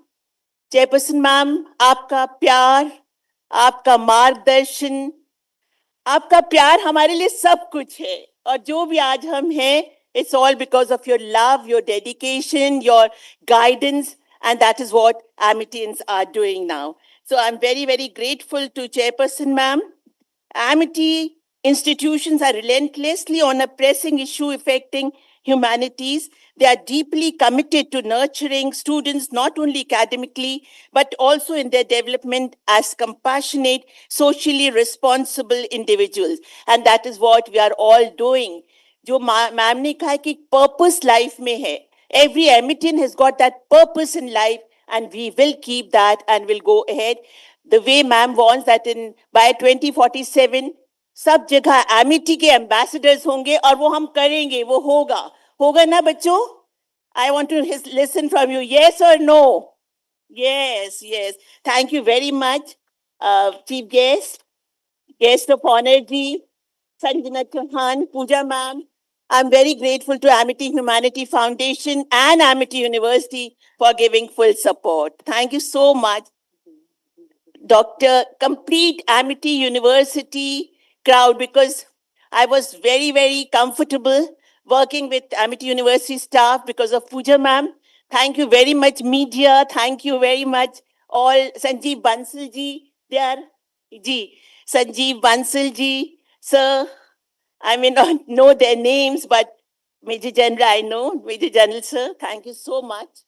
Vice Chancellor, ma'am, thank you. Thank you very much. We were very comfortable and our children really enjoyed each and every moment. And they're taking with them some mission and purpose in life. So thank you, ma'am. Thank you very much for everything. Thank you, Salome. Thank you, ma'am. There is an announcement.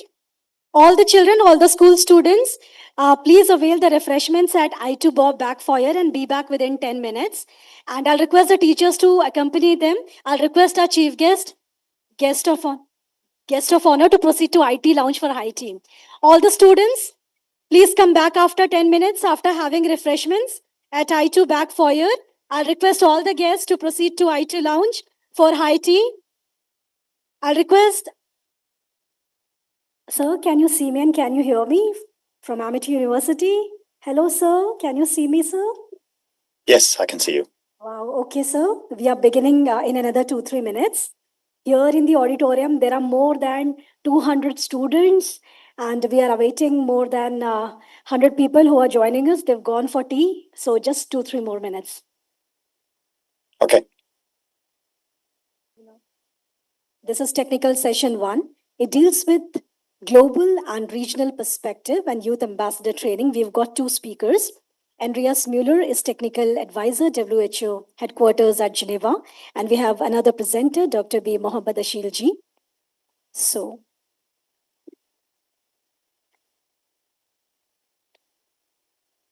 thank you so much, ma'am. The future belongs to those who believe in the beauty of their dreams. Good afternoon, everyone. We now begin with the technical session 1, which sets the tone for the day with a global and regional overview of school-based eye care and introduces the training framework for our future youth vision ambassadors. The session brings together 2 leading voices in the global and Indian public health care.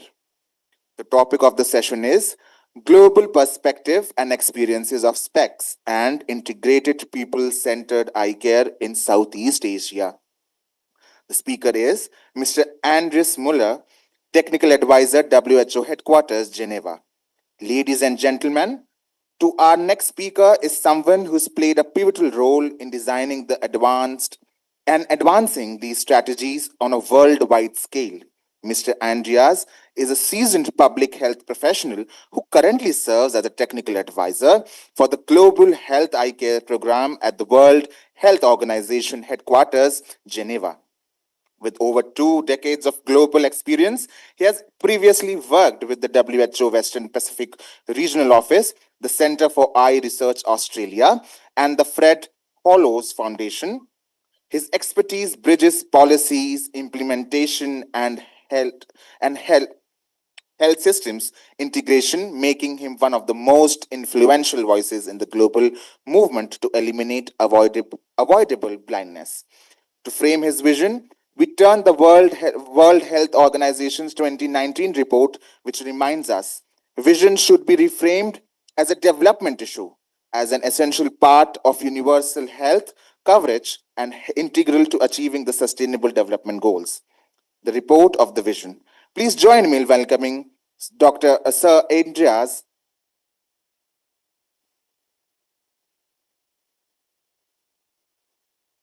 Thank you very much for the introduction. Can you hear me and can you see my screen? Can I just get a thumbs up or? Yes, sir. Yes, sir. You're audible. Yep, perfect. Fantastic.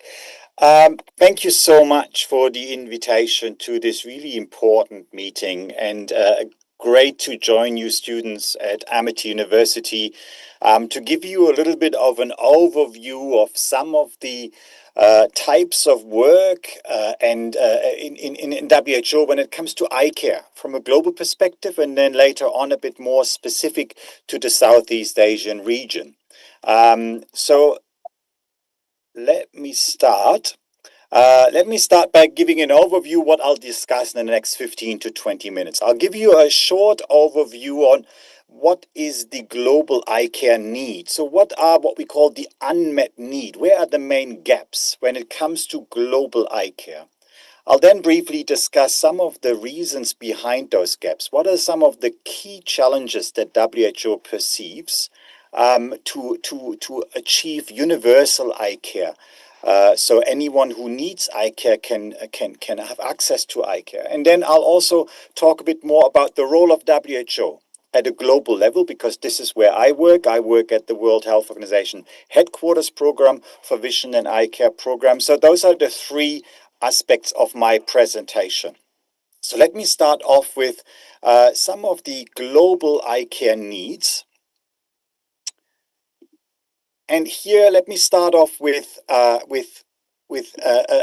couple of numbers, just to show you the scale of unmet need in regards to eye care in the world. So we estimate that currently there are about 2.2 billion people in the world that have a vision impairment. And by that we mean people that have a reduced vision, including people that are blind. But even more important is that of that 2.2 billion, at least 1 billion people have a vision impairment that could have been prevented, or that still needs to be addressed or managed. So basically, half of the people that have poor vision have unnecessarily poor vision, and prevention or treatment could solve this issue very, very effectively, and people could see again. And here on the right, you see some of the main causes of vision impairment at a global scale. And you'll see up here in the top three are conditions that refer to unaddressed refractive error. These are conditions that refer to people that could be corrected simply with a pair of eyeglasses. So this refers to distance refractive error or presbyopia, which is near vision refractive error. So people that would need what we call a pair of reading glasses or near vision spectacles.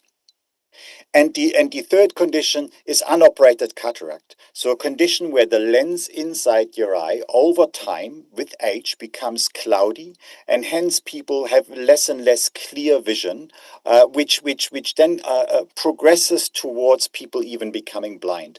And so unoperated cataract is by far the number one cause of blindness in the world, with about 100 million people. So I mentioned the first two conditions can be corrected very efficiently with a pair of eyeglasses. The third main condition for blindness and vision impairment can be very effectively corrected with a relatively simple surgical procedure that doesn't take more than 10 or 15 minutes, and the person with a cataract will have their cloudy lens replaced with what we call an intraocular lens, and that person should be able to see again without any further problem. So really, it is quite shocking to see the large amount of people in the world with vision impairment and blindness that are completely unnecessarily suffering from low vision, even though the condition could be corrected in such a very efficient and effective manner, as you can see.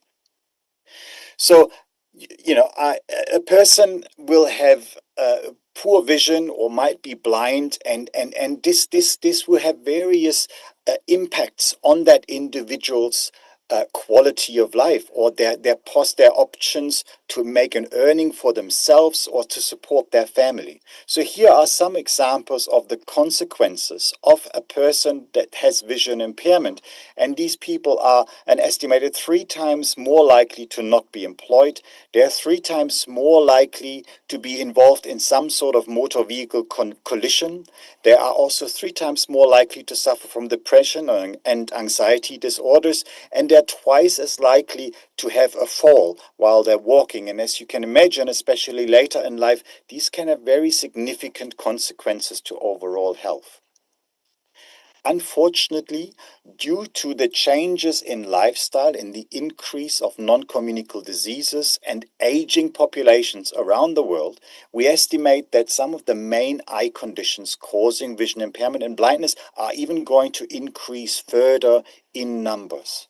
And when we talk about lifestyle changes, the speaker before me already mentioned screen time as one of the issues that especially young people such as yourself spend more and more time doing close-up activities rather than being outside. And it's interesting that there's an increasing body of evidence that links time spent outdoors and times being exposed to sunlight being a very effective protective factors from conditions such as myopia. So lifestyle conditions together with increasing aging populations around the world are some of the key factors behind the expected increase in the need for eye care around the world. So what are the key challenges that we are facing in health systems that lead to those high numbers? So on the left, you see a book that we published or a report that we published about 5 years ago called the World Report on Vision. And if you're interested in that, you will find that on the WHO website. If you just Google for WHO and blindness, you can download this World Report on Vision, and it gives you a good overview, or not only the scope, but some of the factors affiliated with vision loss, and then also proposes ways forward, some of the strategies WHO recommends to countries to implement to overcome this issue. But in reality, in most, especially low and middle income countries, the key challenges relates to the lack of availability of eye care services, especially outside urban centers. In most countries, you'll have a good eye hospital at the tertiary level, so usually placed at the capital of the city. But when it comes down to the province or the district, or even further to smaller towns, the availability of eye care services becomes very, very limited. The second issue is accessibility. Even though services might be available, they're not always accessible to people. They may not have the means to get themselves there. There might be cultural barriers to access these services. There might be cost that prevents a person from accessing service, etc. And then lastly, you see listed acceptability. We often underestimate that people have various barriers to actually accept services even though they are available. There might be stigma to wear a pair of glasses. There might be fear of surgery because there's a perception that this is a very risky procedure to have cataract surgery. Or there might be a parent who thinks by putting a pair of eyeglasses on their child that it will actually weaken the eyes and make the myopia worse, which is of course completely false. So basically, some of the key challenges, this is a little bit more technical in language, is that eye care is not always included properly within health services packages. So when you look at WHO talks about healthcare provided at 3 levels, a tertiary, secondary, and primary level of care. So especially at the primary level of care, the services offered don't often or always include eye care, which is an issue because this is how most people access health. So other challenges include a lack of workforce that is well trained and coordinated and regulated to provide eye care services. And we also often lack good quality data. By data, I mean not only the number of procedures, but also the quality of the outcome. Some of the conditions without this kind of information, especially from hospitals, it is very difficult for a country to plan activities, how to overcome challenges without having that necessary evidence base to guide your planning. So let's talk a little bit more about the role of WHO. What's WHO doing about this? And I'm sure you agree with me, high scale, large scale public health problem that is vision impairment or avoidable vision impairment around the world. So let me talk a little bit about the way WHO works. So every year in May, in Geneva at the World Health Assembly, governments come together and they decide on what will be the key priorities of work, the key focus they agree on to guide the work of WHO for those next 12 months. And those decisions, these priority areas of work are defined within what's called a World Health Assembly or WHA resolution. And so if a resolution is endorsed, that means countries, in a majority of countries, agree that this is in fact a priority area of work for WHO, then WHO's role is to support countries in addressing these priority issues. So, for instance, in the year 2020, there was in fact a World Health Assembly's resolution specific to vision. In the following year, the world identified global targets for vision. I'll talk about this more, etc. And only in May this year, you see down here at the bottom right, there was a World Health Assembly resolution to address vision compared with hearing loss as a main gap for health systems around the world. But really a great achievement is that in 2021, the world agreed to set targets for the two, and you'll remember that first slide, for those two conditions that are responsible for the absolute vast majority of vision impairment: unoperated cataract and uncorrected refractive error. So by giving the world a target, it really helps us thinking forward and planning towards an agreed outcome. And that's very important in public health, that you set yourself a target, you understand your baseline from where you start, you put in place a monitoring system to assess your progress over time, and you reach for this target and define your activities in this regard. So for cataract surgery, the global target is to increase the coverage, so the proportion of the population that is in need of cataract surgery, that has had surgery with a good outcome, by 30 percentage points. And for refractive area, that target is a 40 percentage point increase in coverage. So really quite significant global targets. But at the same time, you remember I said we have very feasible solutions, which is cataract surgery or a pair of eyeglasses, to actually overcome the vision impairment of these affected individuals. So where are we now? You remember a couple of moments ago, I said, you set yourself a target, but you also need to know where you start from. So what is the baseline? So where do we start from? In terms of cataract surgery coverage, we know that around the world, of all the people that need to have cataract surgery, only less than 20% have had cataract surgery that led to a good vision outcome. So these people after the surgery can see again well. So less than 20% only of the world's population has had cataract surgery coverage. And you remember the global target was a 30 percentage point increase, so that would take us to about 50% of the global population in need for cataract by 2030 should really have had the surgery available to them. For refractive error, the situation is a little bit better in that around 1/3 or 36% of people that need for a pair of eyeglasses have been corrected with a pair of eyeglasses, leading to a good outcome. So what is WHO doing about this? So I'm not sure how much you know about what WHO does, but WHO is a UN agency responsible for really supporting its member states in any aspect around health. So the role of WHO is to provide leadership in global health. And here we're talking about across the three levels of WHO, at the HQ, the global level, in Geneva. Often guidelines are being defined, global targets are being agreed upon. Technical products are being developed to help countries in the planning and the implementation of eye care or healthcare.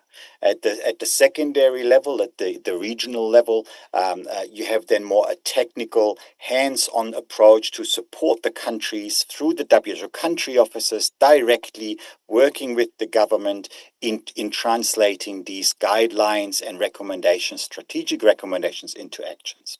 So the role of WHO is to provide leadership in health, to set norms and standards, to offer technical support to governments, and also help monitoring health trends globally and at country levels. So in the space of eye care, because that's what we're talking about, those kind of high-level global recommendations are defined again in that document I mentioned before, the World Report on Vision. And the key high-level strategic recommendations to countries how to improve eye care at country level are defined in what we call integrated people-centered eye care. What does that mean? So integrated and people-centered talks about the need to deliver services to people through a continuum of health interventions that cover promotion, prevention, treatment, all the way to rehabilitation.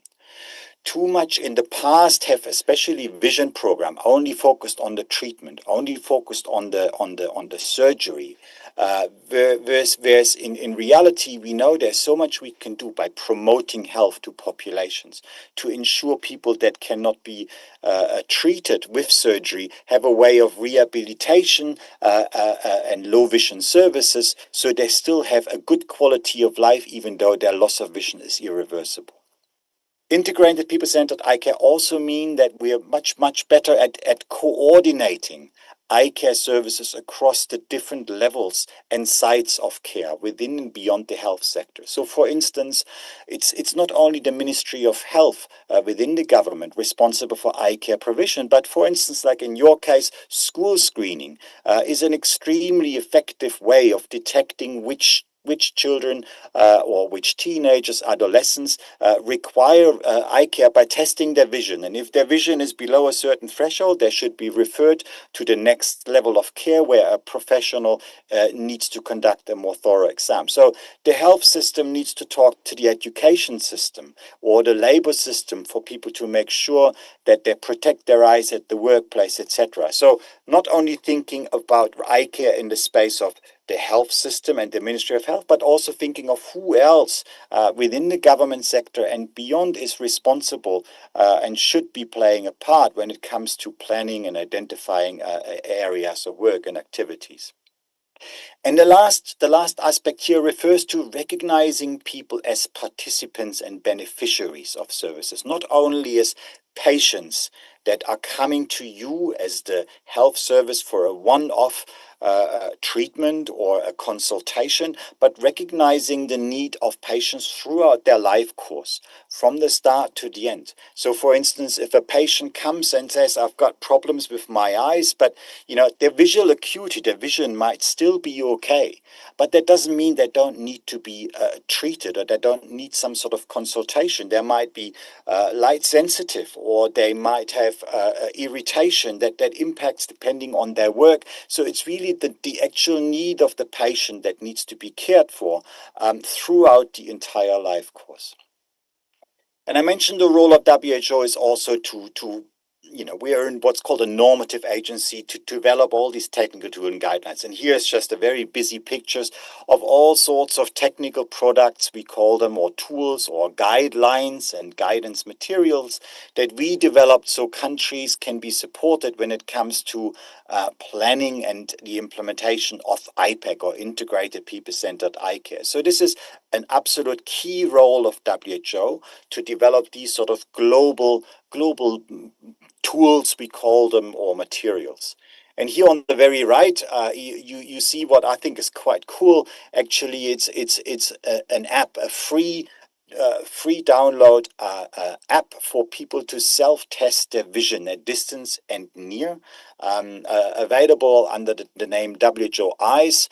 So without the need for an eye care professional, you just use the screen of your phone at a certain distance and test your vision. So perhaps you might want to look that up and download the app for yourself to indicate what your level of vision is. But Plus, the app also includes a whole lot of helpful, practical recommendations on how to look after your eyes.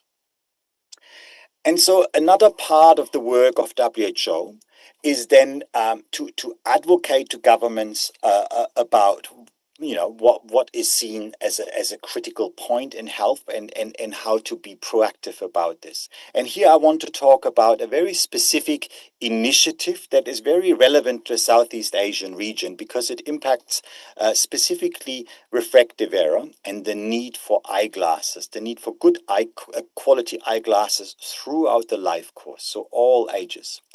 And so you will remember that the lack of refractive correction is the number one, by far, the number one cause of avoidable vision impairment in the world. And so in response to that, and in response to the global target of a 40 percentage point of increase in coverage of eyeglasses, last year in May, WHO launched what's called the SPECS 2030 initiative.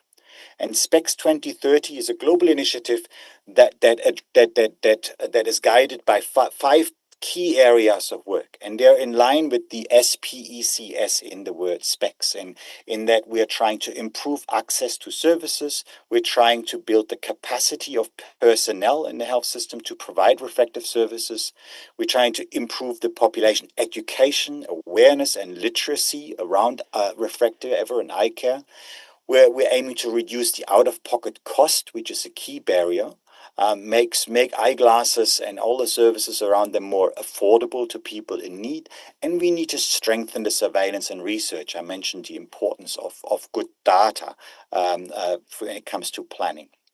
And here I won't go into much detail here, but we really recognize the need to work very closely with the private sector, who is mainly responsible for eyeglasses provision anywhere in the world. And for those of you with a pair of eyeglasses, you're probably aware that you might be tested for vision or get a refraction in a government facility, such as a hospital or a clinic.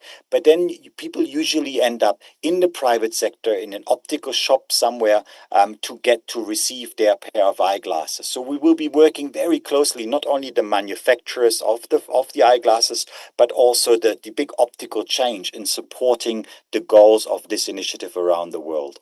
And the Global SPECS Network on the right also recognizes that there is already a lot of NGO programs, a lot of professional associations for optometry and ophthalmology that are running programs around the world for refractive error services already, so that we're bringing them together under the umbrella of the SPECS initiative and make their voice much more heard, make them much more powerful through the voice of WHO, working jointly and in collaboration towards the SPECS initiative and the global target.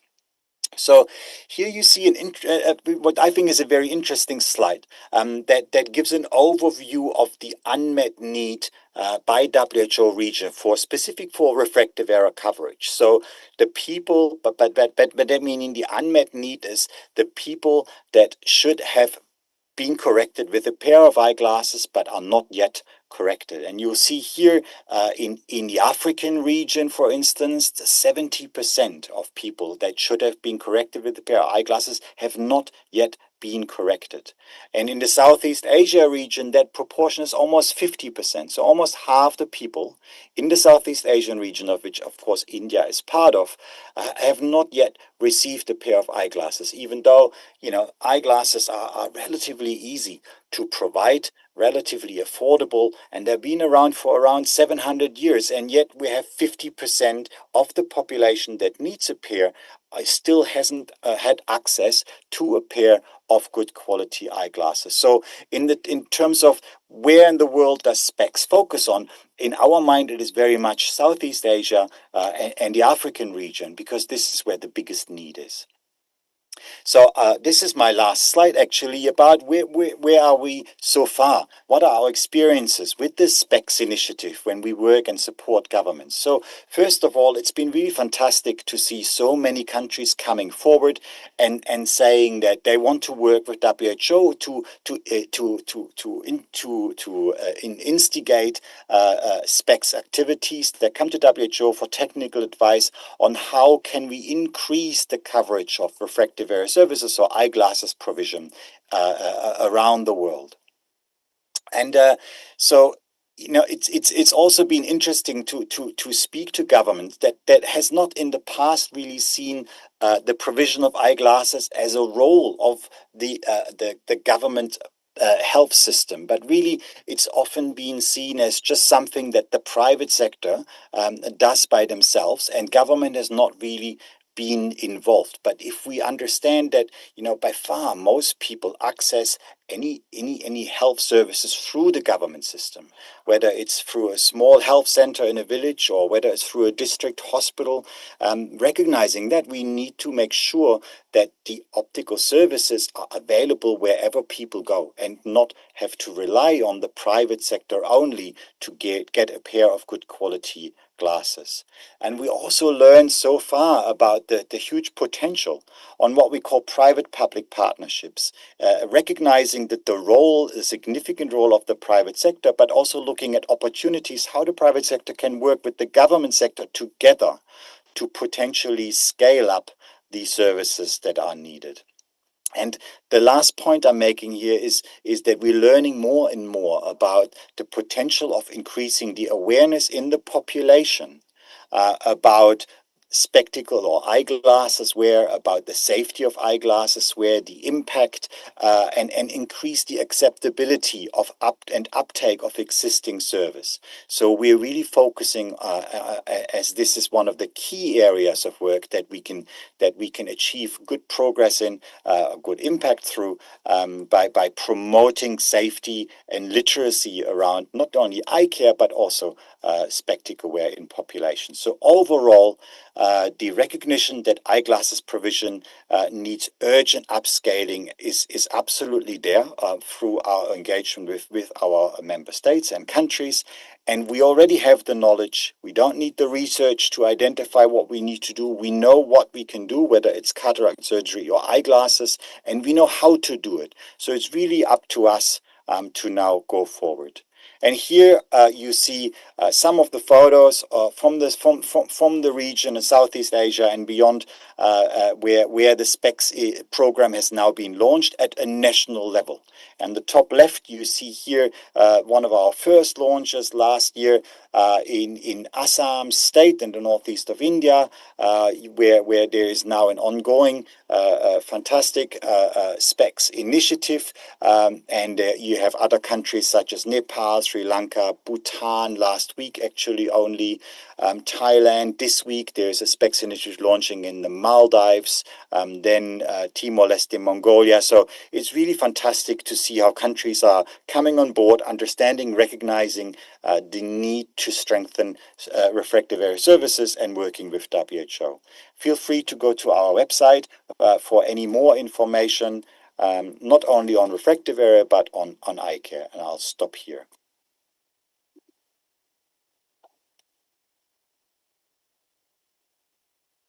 Thank you so much, Mr. Andreas, Technical Advisor, WHO Headquarters, Geneva, for a very insightful presentation on global perspective and experiences in the Southeast Asia. Thank you so much, sir. We are humbled to have you today. No one should experience avoidable sight when solutions exist to prevent it or treat it. These words resonate deeply with the mission and work of our next speaker. Dr. B. Mohammad Asheel is a renowned public health expert and currently serves as a National Professor Officer for Disabilities, Injuries, Rehabilitation, and Assistive Technology at WHO India. Prior to joining WHO, he led transformative programs in Kerala, most notably the Anu Yatra initiative, and a statewide early intervention network that earned national and international acclaim. As the former executive director of NIPMR and the Kerala Society Security Mission, he championed a life course approach to disability prevention and inclusive care. A physician with a master's in PhD, Dr. Asheel now plays a key role integrating IPEC and school-based vision strategies across India. Please welcome the architect of equity-driven health systems, Dr. B. Mohammad Asheel.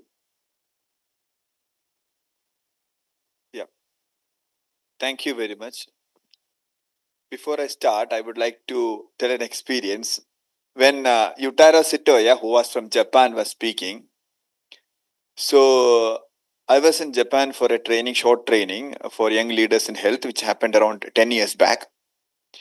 So the day when I went in Japan, I went to the place where the atomic bomb exploded. Which is this place? Hiroshima and? Good. So I went to Hiroshima.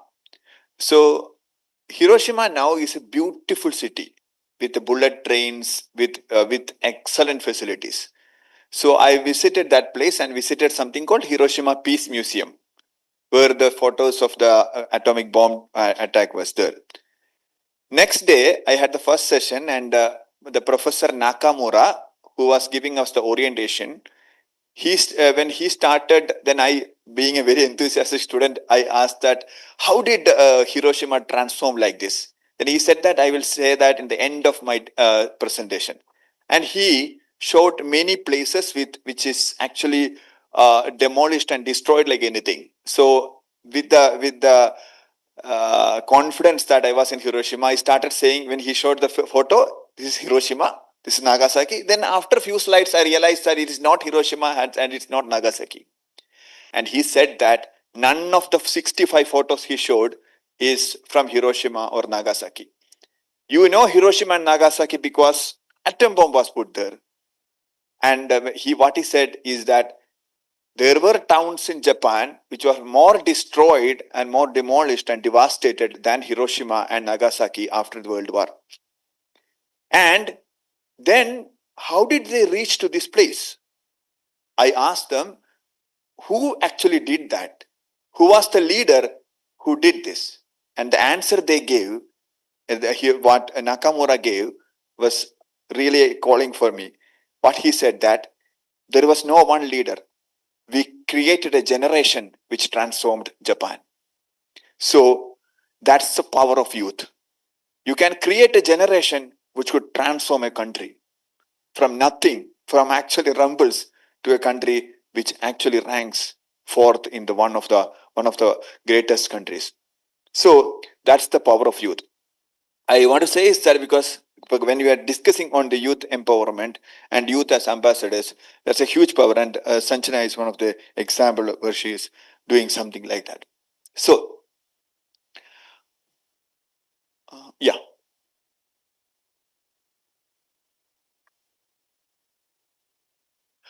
Let me start with another story of Moromi Fangsu, whom I met in Assam. She was having bilateral cataract at a younger age and had to leave her study at 6th class with 5/60 vision in better eye and totally blind in other eye. And for demonstration, her better eye would be like this, and her other eye would be like this, totally blind. So, if you put it together, her better eye plus other eye would be like this. So this is how she could see, and she had to leave the class at 6th standard. Then, something happened remarkably changed her life. She got her vision 6/6, that's a normal vision. And Moromi appeared for the higher secondary final exam, and she completed the 12th standard and with 72% marks. Where she had to stop, actually she was dropped out on 6th class. From there, she achieved this. So, what happened in between, and now what she sees is like this. So, if she has to see a bihu, now she sees like this instead of the other things I have shown earlier. So, what happened in between? That is that she was identified with much earlier, and as Andreas was mentioning, multiple levels of intervention started from school, primary care, community, secondary care, tertiary care, everything started together, and people went to her house and actually brought her to the eye care surgery and also spectacle provision. So now she wants to be a teacher. So that's how eye care changes children's life. So, blindness burden in India, when I say there are 5.6 million people with blindness, the problem what we have is that we don't actually can comprehend millions and billions. Can any one of you say the difference between million and billion? What is million and what is billion? Anyone? So, million is 10 lakhs. And the thing is, when we say 10 lakhs also, we can't actually comprehend. I will say it in another way. I will say it in seconds. So, 1 million second is 12 days. 1 million second is 12 days. And 1 billion second, how much it would be? 32 years. Right, exactly. That's good. What's your name? What's your name? Sohan. Soham. Yeah, congratulations. And can anyone say what is 1 trillion seconds? 1 million second is 32. 1 trillion second? Yeah? Great. 32,000 years. It's 32,000 years. So that's the difference between being million and billion. So you need to comprehend that to understand that what actually the numbers are. So when we say 5.6 million people are blind in India, that is almost the population, not more, less than, more, actually more than the population of many countries like Singapore and Finland. The whole population. And imagine there was a country and Finland, imagine that Finland is totally blind and they would miss some of the most beautiful sights in the world. And what is this called? Aurora Borealis, that is the northern lights. So that happens I was fortunate to see one of them. So it happens in the Norway, Finland and other places near to the Arctic. So the AC is too cold actually. Yeah. So 93% of this blindness are due to avoidable causes. And I would like to reiterate one more point when it comes to vision. If you're traveling in a vehicle at a speed of 80 kilometers per hour and if you see someone crossing in front of you, a child crossing in front of you at 36 meters would be more than this distance. So even if you brake at that second, you will kill the child. Even if you brake at that second, because if you brake at when you're traveling at 80 kilometers per hour, you are going to hit that child at 62 kilometers per hour, even if you brake at that second. But if you want to brake that second, you need to be this person. Who is this? Spider-Man. Because Spider-Man has got the world's fastest reflexes. So Spider-Man can only actually brake it and for the very first second. And why is it important? Because 90% of the information needed to make the safe decisions while you are driving comes through your eyes. So when young people are getting into road crashes, there are important studies to show that when road crashes happen, 1 out of 4 people is having low vision. So that's an importance of understanding the relationship between eye care and road crashes. And what's road crashes important? It's the number 1 killer among young population. Nothing else kills even near to road crashes. So putting it into as one concluding slide, that would be one on the burden of the refractive errors. It would be half of the Indian adults have refractive errors and 1/3 of the adults in the country have uncorrected presbyopia. That is something which happens around 40 years of age. And 1 out of every 10 children in India, in school-going children, is having refractive errors. So why it is important? Because unlike many other conditions, the scholastic performance, many of the children who are not performing this good in schools may be due to the refractive errors. And even for cataract surgery, people who undergo cataract surgery, their poor outcomes are due to uncorrected refractive errors associated with that. That's why, as Andreas was pointing out, World Health Assembly, this is how the World Health Assembly comes. Every countries come together in... When was WHO established? When was WHO established? Any idea? That's a question. It was established in 1948. And what was the average life expectancy during that time? That would be some... No, that there were countries with 27 life expectancy, but the average life expectancy was somewhere around 45. And why the countries sit together like this is, you see the countries sit together like this because they prioritize health. Every May, the countries come together and sit like this. And what's the relevance of that sitting together and prioritizing health is that in the 75 years of they sat together, we have added 25 years average to our lifetime. And that's the significance of countries coming together and sitting for this.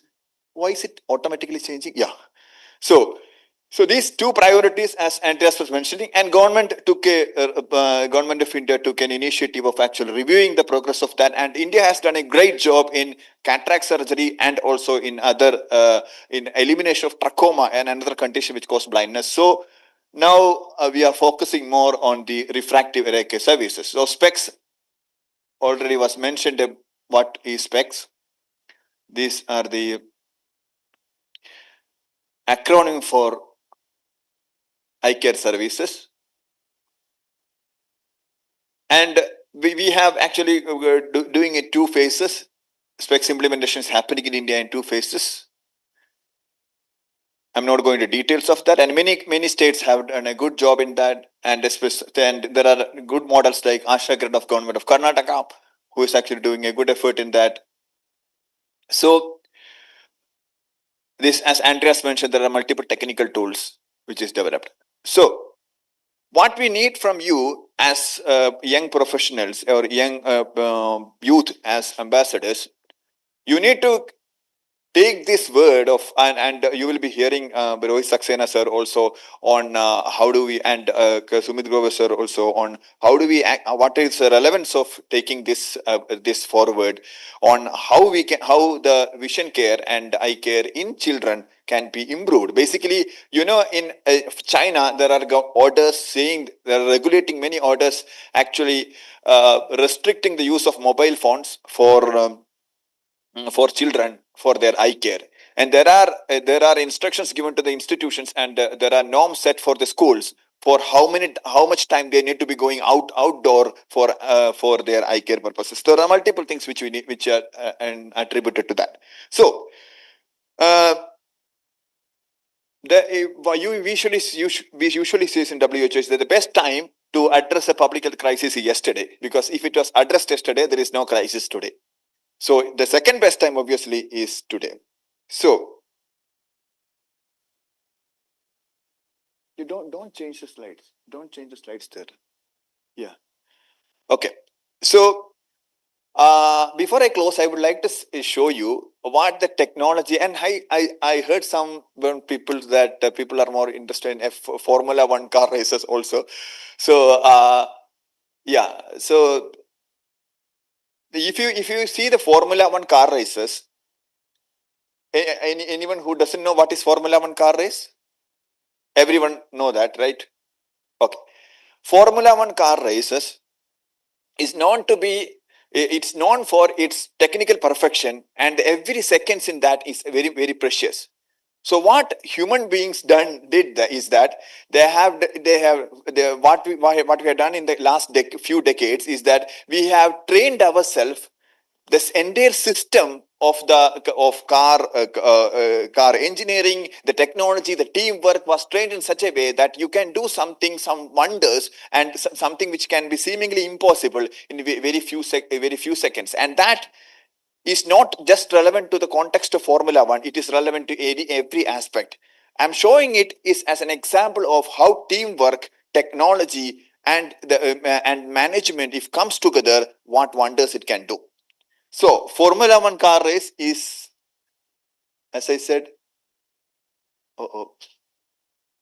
okay. So, this is Formula One pit stop. You know, pit stop, what happens? In pit stop, the car gets, the tires gets changed. But Holland comes in for a pit stop. Time to refuel and change tires. Lou Moore himself changes the tires. Only 4 crew members, including the driver, are allowed to work on the car. It's a tense time.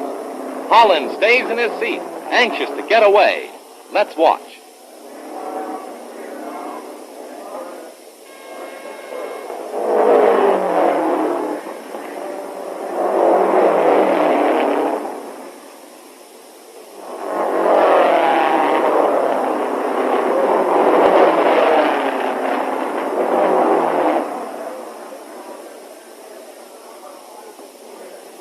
So this was the best time at that time. In 1953, this was the best timing of 67 seconds. They changed 2 tires in 6. It's a remarkable achievement.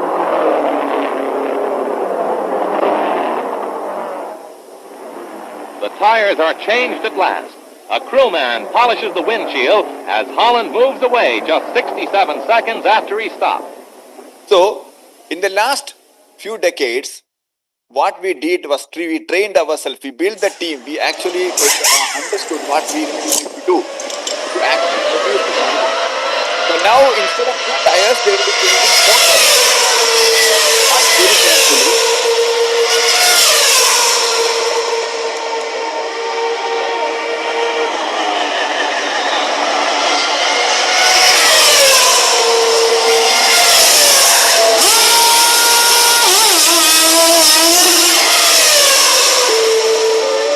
Can anyone guess the time taken for changing the 4 tires instead of 2? It's 1.6 seconds. Just 1.6 seconds. Can anyone say that what is the process what they did there? What is the minimum steps they should be doing there? Can anyone say that? What is the minimum steps they should be doing there to change that? 1, they should be lifting the vehicle. 1, someone should, on 4 sides, you need to unscrew the tire. You take the tire out, put a new tire, fix the screw.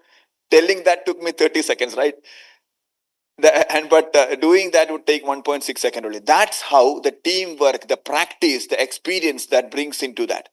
So that's why I'm saying that as young as I said in the example of Japan, when you go to a school in Japan, I was after Nakamura, the comment by Nakamura, which I shared earlier on the power of youth.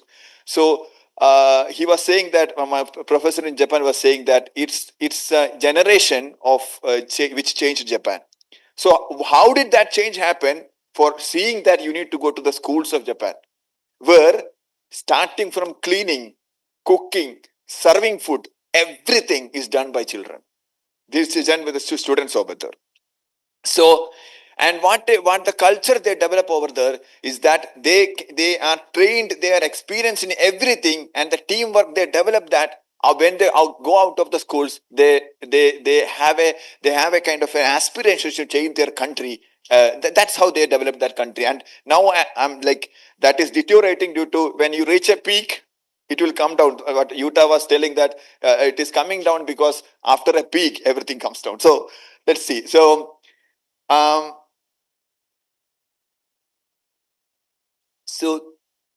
Coming back to the Spider-Man example, we may not be having the reaction time of Spider-Man, which I said is less than 1 second.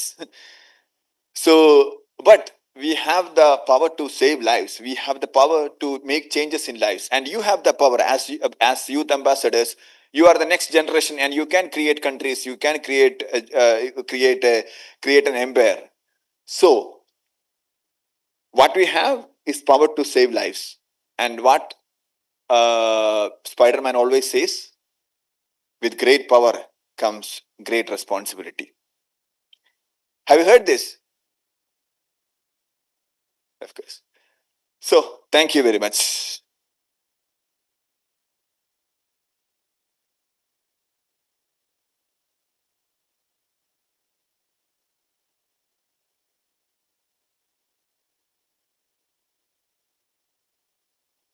Thank you so much, Dr. B. Mohammed Ashil, NPO Disabilities, Injuries, Rehab, and Assistive Technology, WHO India. Thank you so much. I'll now request Mrs. Pooja Chauhan, Chairperson, Amity Humanity Foundation, to present a token of her gratitude to Dr. B. Mohammed Ashil, National Professional Officer, Disabilities Injuries, Rehab and Assistive Technology, WHO India. Forever the story of Moromi will be etched in our hearts. Let's have a round of applause for this felicitation. Thank you, Chairperson, Amity Humanity Foundation, for doing the honors, and Dr. B. Mohammed Ashil for a wonderful presentation. Indeed, with great power comes great responsibilities. We may not have a reaction time like Spider-Man, but we all have what? We all have the power to save the lives. Thank you so much. Ladies and gentlemen, boys and girls, we will now be breaking up for lunch and then be back for another technical session. Thank you so much. We will continue for 2 technical sessions after the lunch. Thank you so much, everybody who became a part of this technical session.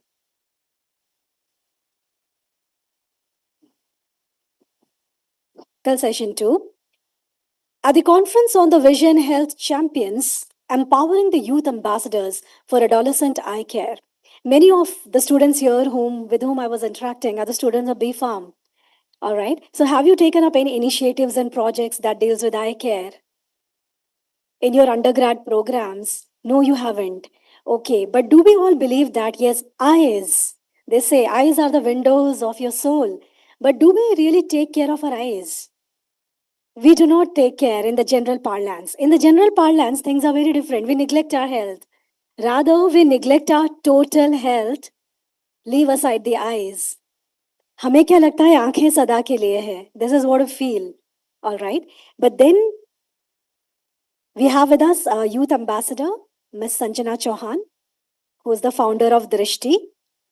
This is her initiative, together with collaborating with World Health Organization, for having this conference on Vision Health Champions, empowering the youth ambassadors for adolescent eye care. Now, why adolescent eye care and why school students? Why the teenagers? Because as per the data received, more than 40% myopic people fall in the category of adolescents. Myopia and eye dryness, these are 2 things, that is taking on the toll of thousands of teenagers and adolescents. Well, adolescent eye care is prime. So welcome back to technical session 2. Technical session 2 is focusing on eye care in children and adolescents. The moderator for this session is Dr. B. Mohammed Ashil, NPO, Disabilities, Injuries, Rehab and Assistive Technology, WHO India. And we have 2 presenters. I'll request both the presenters to be kindly seated on the dais. I invite Dr. Rohit Saxena, Professor, Ophthalmology, RP Center, AIMS, New Delhi, to be seated on the dais. I invite Dr. Sumit Grover, Assistant Professor, Ophthalmology, AIMS, New Delhi. We have 2 presenters, and we have requested Dr. Mohammed Ashil ji to moderate the session in the manner he deems fit.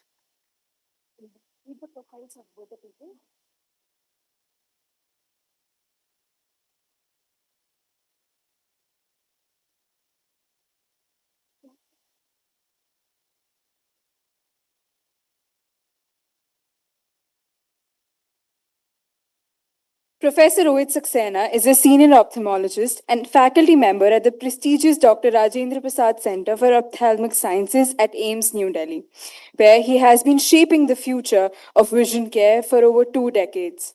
He completed his MBBS, MD, and PhD from AIMS itself and has undergone specialized training at leading international institutes, including the New England Eye Care in Boston. With more than 130 peer-reviewed publications, 32 book chapters, 2 authored books, and over 250 national and international presentations. To contextualize the importance of his work, we return to WHO's call to action. Effective eye care in childhood lays the foundation for lifelong learning, health, and productivity. Please join me in welcoming the visionary surgeon, scholar, and educator, Professor Rohit Saxena.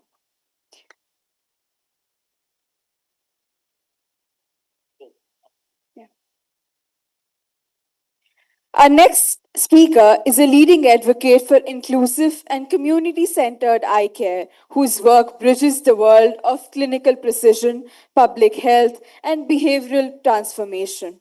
Dr. Sumit Grover is a distinguished ophthalmologist and specialized expertise in ocular oncology, low vision rehabilitation, and public health in eye care. He holds an impressive academic portfolio, including an MBBS, DO, DNB, FICO, and MPH, and has applied his knowledge to serve some of the most vulnerable and undeserved populations. He is the author of several academic publications and the highly acclaimed book, Low Vision, Not No Vision, which challenges perceptions and promotes empowerment through assistive technology.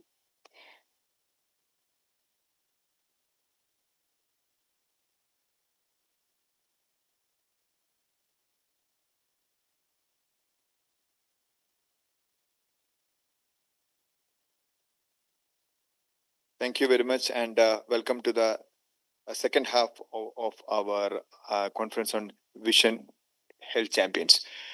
So, for the people who were not in the morning session, the objective of this entire exercise, in which WHO has collaborated with Amity University, is to create young youth ambassadors for eye care. So today we have the stalwarts in this area who will be focusing on the importance of eye care in children and the practical aspects of that.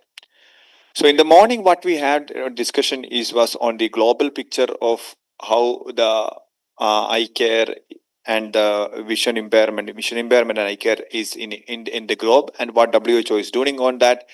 And my presentation was primarily contextualizing to the Indian context, and my colleague Andreas presented on the global picture of that. I am from the World Health Organization. I am the National Professional Officer for Injuries, Disabilities and Rehabilitation at the World Health Organization. So this session, as I said, we will be focusing more on the eye care in children. So in this, we have, as I said, the stalwarts in this area, and you already have heard the introduction in this. And I would, without any much delay, I would retina so that we can see clearly. And if there are errors in that, if the eye's anterior part is not focusing onto the retina, we see blurred. And that reduces the visual acuity that we have. And in myopia, the eye has grown actually longer than what it was supposed to. And that's why the blurred image. I hope it moves. A little blurred signal, I think. Yeah. So it's the reason why we are here, and the reason why WHO is so interested, is the reason why we all are so interested and want you to talk about it, because it is now a major global health issue. There's a very seminal work by a very renowned institute which has projected that by 2050, 50% of the world's population is going to become myopic. Now, that is one thought that, half of you would be wearing glasses. And actually, you can start seeing that a lot of us are wearing glasses, and, it's increasing. Almost 20 to 30% of young adults are wearing glasses now. But imagine 50% of the world's population is wearing glasses. Now, one is the logistic issues of providing glasses to them. But two is the more important thing, that a small percentage of them, about 10% of them, are going to be high myopes. High myopes can lead to or have complications of unrecoverable vision because of cataract, glaucoma, retinal detachment. So a lot of conditions which cannot be reversed and result in complete vision loss can result from high myopia or are a consequence of high myopia. And that is the concern that we have today. As our younger children are becoming myopes, we expect that as they grow, their refractive error will grow, and they will become high myopes. And over time, a good percentage of them can have these problems. And therefore, a whole generation of children are at a risk of a non-recoverable vision loss. These are the graphs that are showing over time. You can see there is a progressive increase in the prevalence of myopia or refractive errors that is there in the population. And this is, you can see globally. It's not restricted to one or two countries in the world. So it's not a racial related issue. It's a global phenomena that's happening. And you can see over the last about 4 to 5 decades, the prevalence has jumped 3 to 4 folds on an average, and in some countries, 8 to 10 times. And there is no change in the genetic makeup. 50 years don't change the genetic makeup of any population or a group of people. So it's the environment that has changed, which is responsible for this. This is one of the studies that we did. And again, like I said, I had planned this for a little younger children. But the key thing to note is that you can see this arrow here. You can see the jump that is happening. So younger children, 5 to 10 years, is the time when all the lifestyle changes are happening. Now, all kids are glued to their tabs, their phones, their smart screens. And that's what's bringing this jump from that 5 to 10 year age to 11 years onwards, where you can start seeing the prevalence has markedly increased. So it's this change in our children that's happening, which is responsible for this myopic change. This was again, just a myth we wanted to, this was just, there are no real large national level studies that I could, or a survey that I could, bring it and put it and say that this is the prevalence of myopia in India. So what we did is we collected papers, all published papers in the last 40 years related to refractive errors in children. And we compiled them and we kind of tried to, bring out what is the trends of refractive error. And while it did show that, prevalence is increasing. The one key thing that it highlighted was that rural India the rate is increasing at a higher rate than urban India. So because good that there is a lot of digital penetration in the rural area, but that is bringing about that lifestyle change, urban lifestyle change to rural India. We were like, very complacent that rural India really doesn't have this problem. So, we have to reach out at every level in India to be able to handle this epidemic that is happening. And why is it increasing? Because there is less or probably minimal or no outdoor time. Kids are not just going out. More screen time, phone, tabs, computers. As you all would be aware of, we all have faced the heavy early academic pressure and hours of near work. And as I mentioned, it's these environmental factors that are bringing about the change in generation after generation. So myopia usually starts by 6 to 14 years. It's usually by 8-9 years that we start seeing the increase. It'll progress right up to 16, 17, 18 years. In fact, during COVID, we were finding children, young adults at 20s also coming with progressive myopia, which was a very, very big surprise. So again, it's all lifestyle that is happening, and uncontrolled, it can lead to high myopia, which is the major cause of problems, resulting with a lot of complications. The signs, it's really not, a child does not know what he's supposed to see. So often children just get missed and are not picked up. The refractive error is not picked up. But what are behavioral cues that we can take? They close their eyes to read far objects. They sit too close to the TV, rubbing, headaches, avoid reading or close-up activities for long hours, or you can have a squint, so one eye is turning away. So these are all the key signs that can help us to get an idea that this child may have a vision-related problem, and the most likely problem is going to be a refractive error. So how can we stop this? Just like I said, behavioral changes are happening. So really, myopia in children is a lifestyle disease. In fact, it's the youngest lifestyle disease of humans. The only way I can treat diabetes or prevent diabetes complications is not only take medication, but also restrict the amount of sugar and carbohydrate I'm taking. It's a no-brainer, right? So similarly, for a lifestyle change, we need to reverse the bad lifestyle that we have.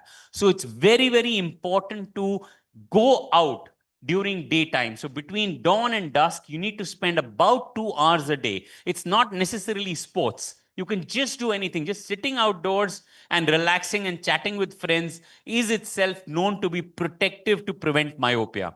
After every 20-25 minutes, take a couple of minutes break. Go have a glass of water, look out of the window, just recapitulate what you've been reading. Just take a break. That break is very necessary. Duration and distance. These are the two major factors for near work that are responsible for high myopia. Sorry, I think I just one or two more. Yeah. Avoid screens in dark rooms. I know you get some very interesting jokes in the middle of the night, but don't look at your screens in a dim light. Have good ambient light. Read if possible on a table and chair so that you can have an arm's distance between yourself.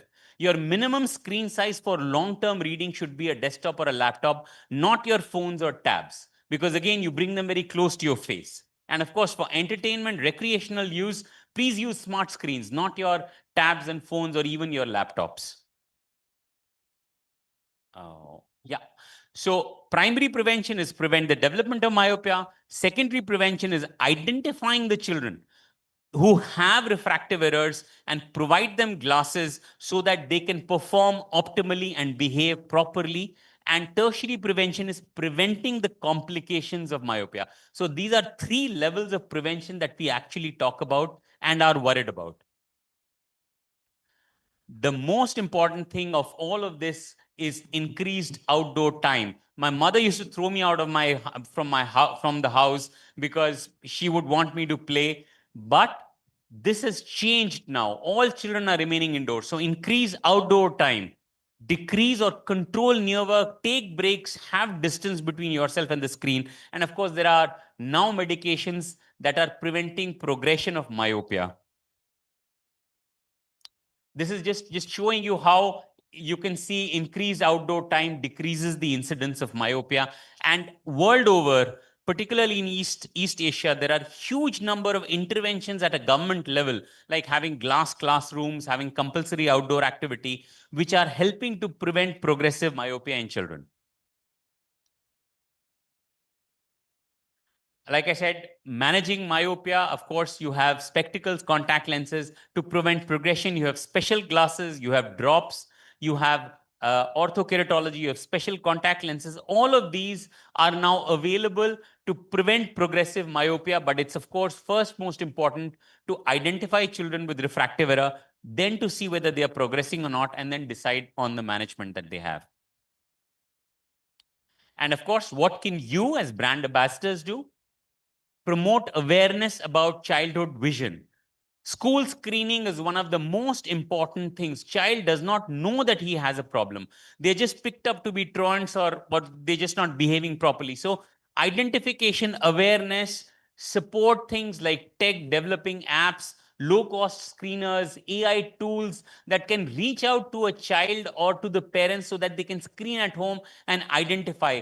Volunteer in screening camps, in any health camps, and of course, collaborate with each other, with industry, with tech groups to identify what are the areas in healthcare, particularly eye care, which can make a change, make it easier and more accessible for children.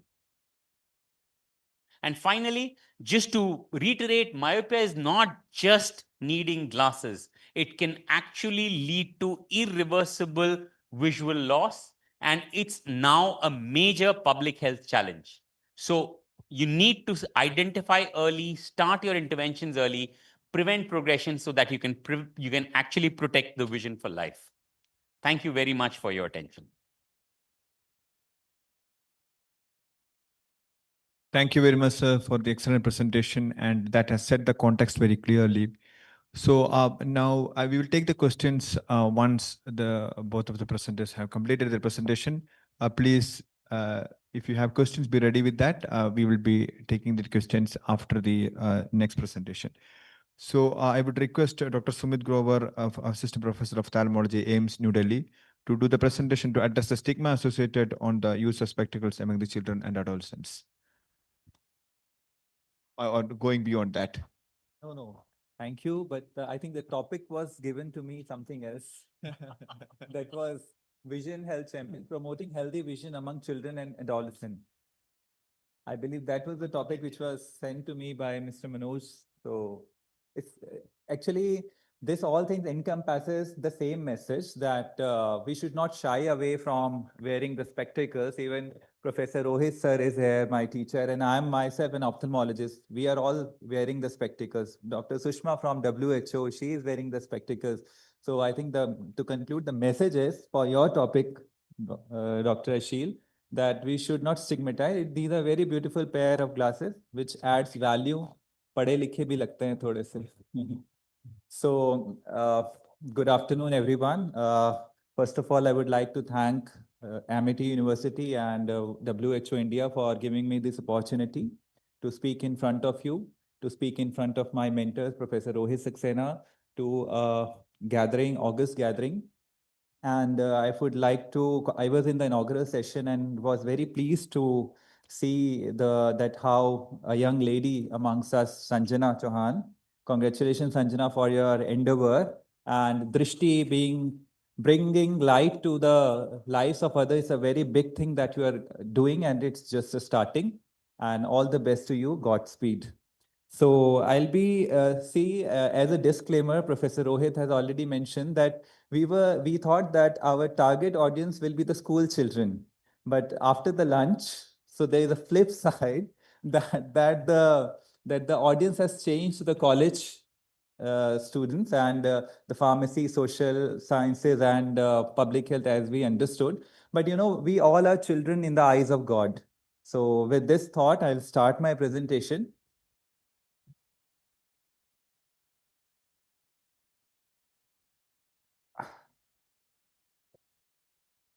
Stop working on.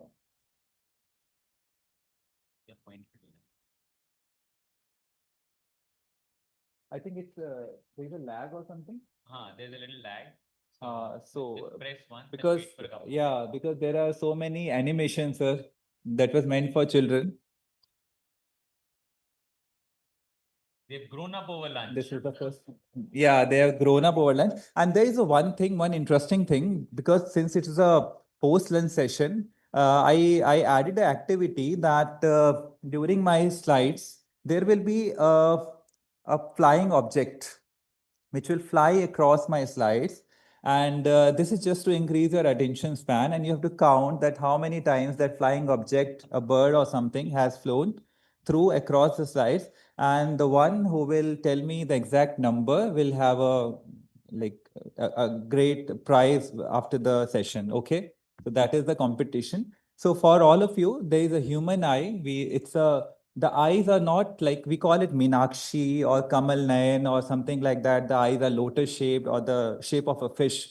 But these are, our eye are like an eyeball. It is inside our bony socket. And what we see, just a fish-shaped structure, a white thing with a small black dot. But inside it's a big ball-like structure with outer thing which we see is a transparent cornea, which is transplanted during the corneal transplantation surgery, or which we call that eye transplant or eye donation, which doesn't pertain to the whole eye, but just to the cornea. So this is also something to know when you are, propagating this message to the community, that eye cannot be transplanted. It is just the cornea, which is transparent part, is only transplanted during the eye transplant. And then behind the cornea, there is the iris, which acts like a shutter, which controls the amount of light which enters the eye. And then there is a transparent lens which still focus. It accommodates the near object and the far objects. And then there is a vitreous cavity with the gel, and which supports the volume of the eye. And then finally a retina, which is like a neural layer which captures the light, then transmit it through the optic nerve to the brain, where brain interprets that what we are seeing. So that is the anatomy of the eye. And the common eye problems. Common eye problems are the myopia, or the minus power, in which you cannot see the far objects but can see the near object. It's like a nearsightedness. And then hypermetropia or farsightedness, in which you cannot focus on the near but can see far. Sir has already spoke much about the myopia, but I'll take the common eye problems and how to take care of the eye, what are the signs of abnormal vision, so that after this session, you become the youth ambassadors and go to the community and then propagate these messages. Then squint or the cross eye, red eye. And computer vision syndrome, which has been touched upon by sir. And then dry eyes. So these are the common eye problems which we as an ophthalmologist encounter in day-to-day life. So what is myopia? It is difficulty to see the far objects and blurred vision at the distance. There is so much lag. So after the press, I have to wait for like 5-10 seconds. And the pity is there are too many animations. So have patience. So this is myopia. And when you have myopia, you can't see the distance object clearly in the blackboard, which the honorable chairperson was mentioning that her child was not able to see the blackboard and was given by the teacher. It was noticed by the teacher. And this has already been touched upon by Professor Saxena, that how the myopia progression is like an epidemic. It's not just about India, but all the Southeast Asian countries, especially the Singapore, China, because of the anatomy of that eye or the genetics of the eye, they are more prone to myopia progression. And this is why of myopia control, already stressed upon by sir, it's not just the increasing number, but the complications associated with myopia like retinal detachment, cataract, and other changes which can lead to irreversible blindness. So this is why we should control the myopia.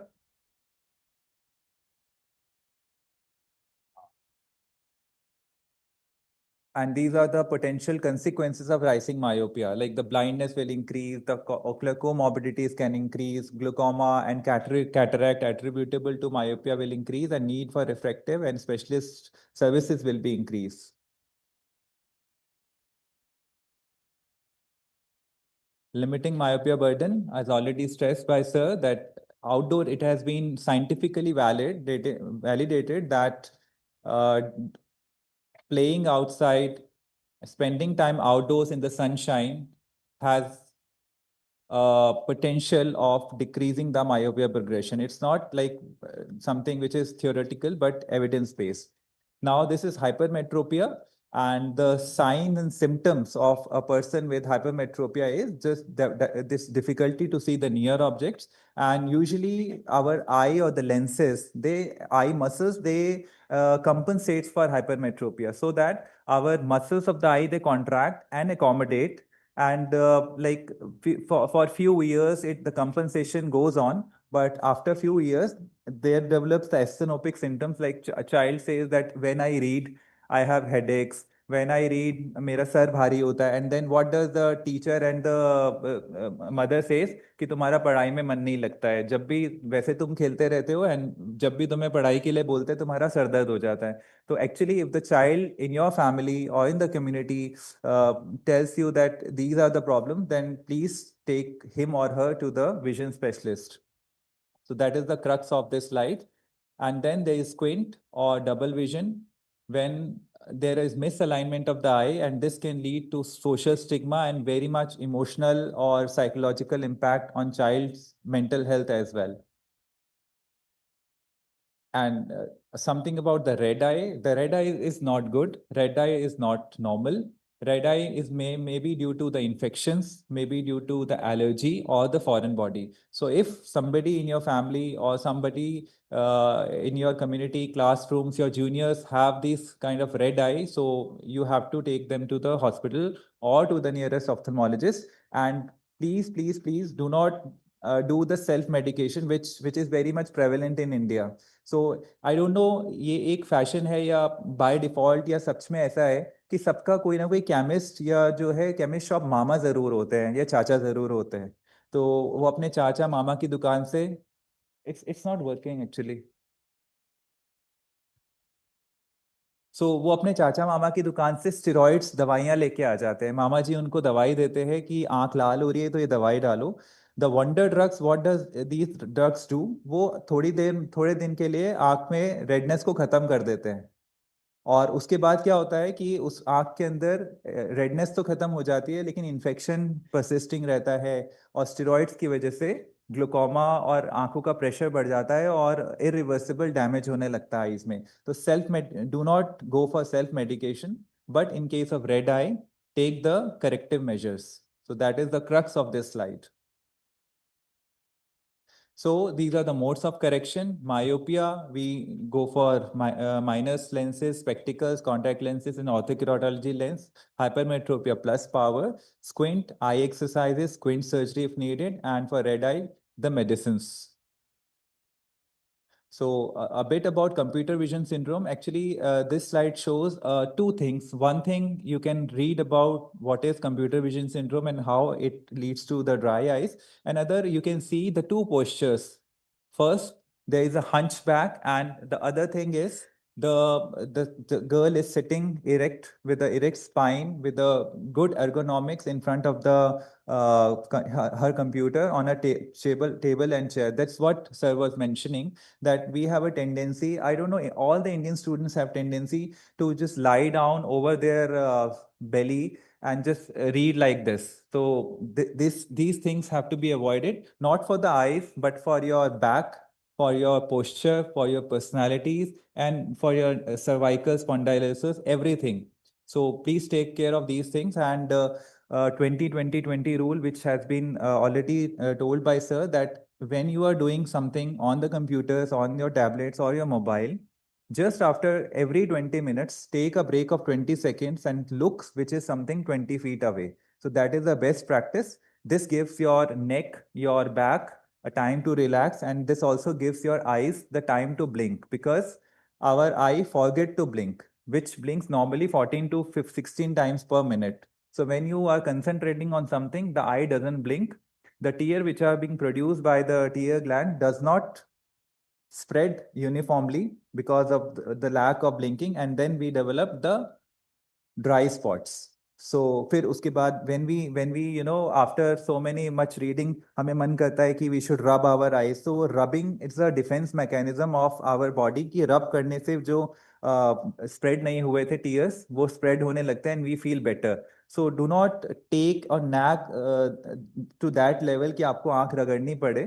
तो उससे पहले ही आप जो है 20-20-20 इसका जो rule है उसको फॉलो करें. And the other thing is how to take care of the eyes.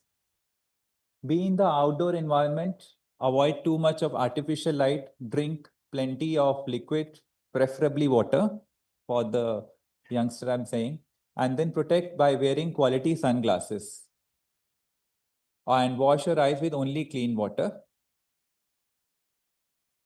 And don't read in improper light conditions. Very, very common things. Light should not be in front of you, but fall from behind to the reading material. This is also something which is very ergonomic. 20-20-20 rule, remember to blink and maintain proper working conditions. So that is how you can take care of your eyes.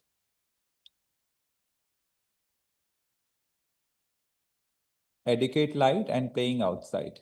This is something which is eye nutrition. There is a kind of very much prevalence thing in our society that गाजर खाओ, गाजर का juice पियो, उससे जो है आंखों का चश्मा उतर जाता है. I don't think that it is scientifically validated. The platter should be of the multicolor. We should add more greens, more yellows, and more orange and red, everything into a platter, and drink plenty of fluids. ऐसा कुछ नहीं है कि गाजर का juice पीने से चश्मा उतर जाता है. चश्मा नहीं उतरता है गाजर का जूस पीने से. That has to be propagated. And while reading, what are the signs of poor vision?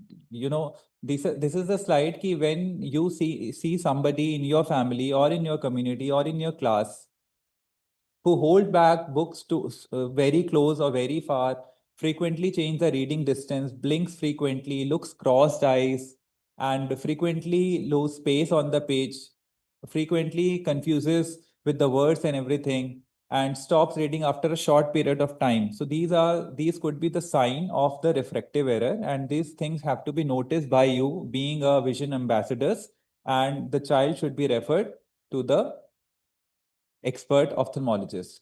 Then if, as already mentioned by sir, when there is a myopia or astigmatism, child tend to squeeze the eyes like this, so that the squeezing of the eye focuses, it removes the peripheral aberrations and allows only the central vision to take over, so that the child sees more clearly. So if the child squeeze or bend forwards and change the posture of the head, then you have to take them as a sign of a poor vision and then refer the child to the ophthalmologist.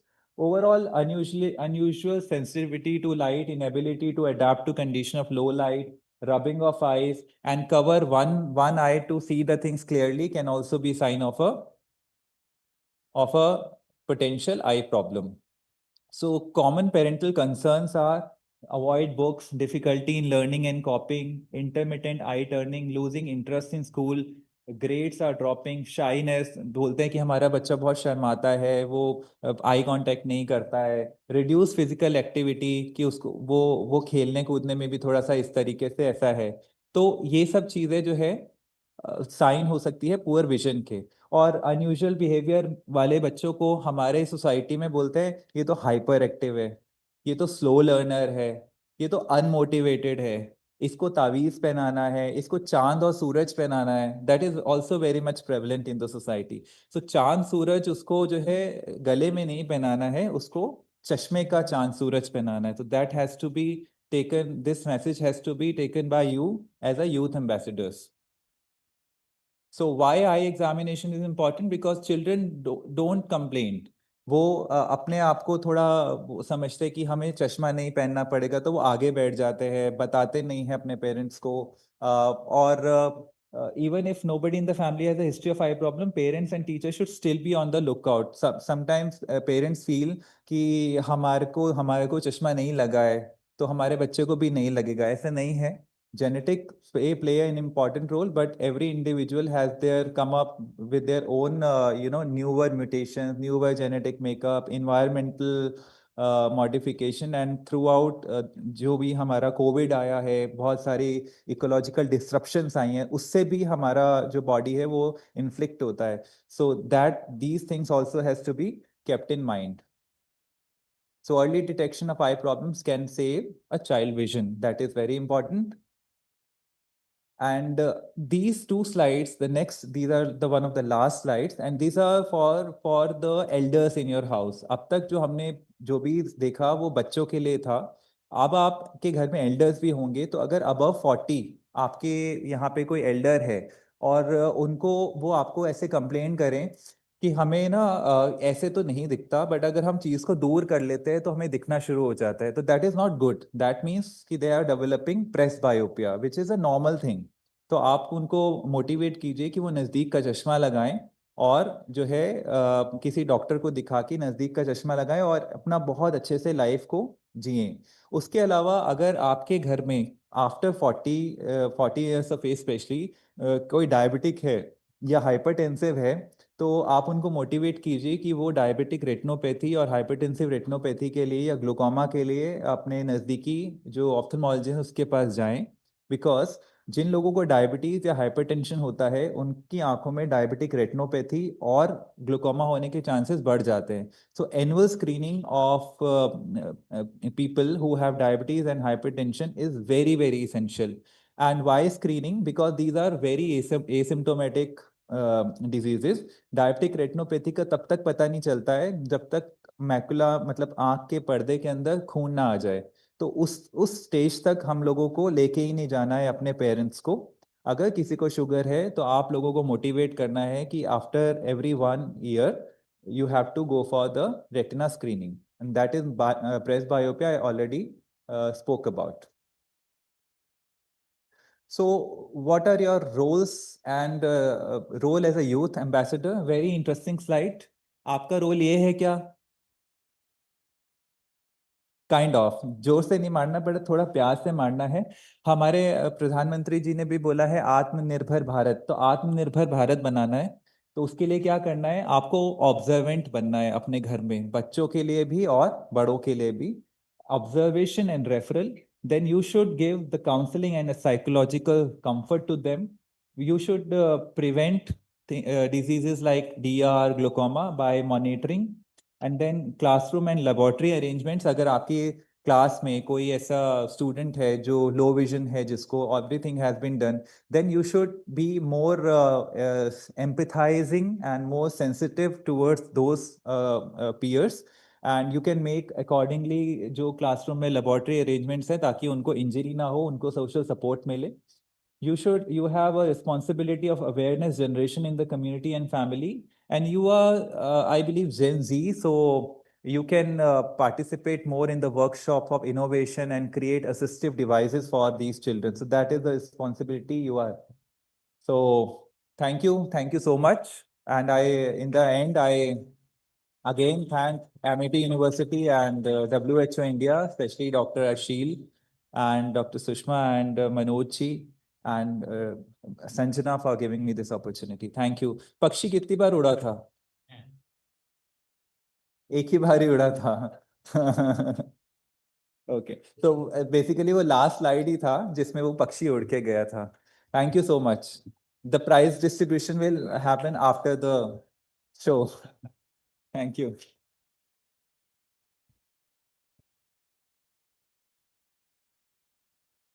Thank you very much. Now we have some time for questions. So अगर आप हमें question पूछेंगे तो हम आपसे question पूछेंगे. So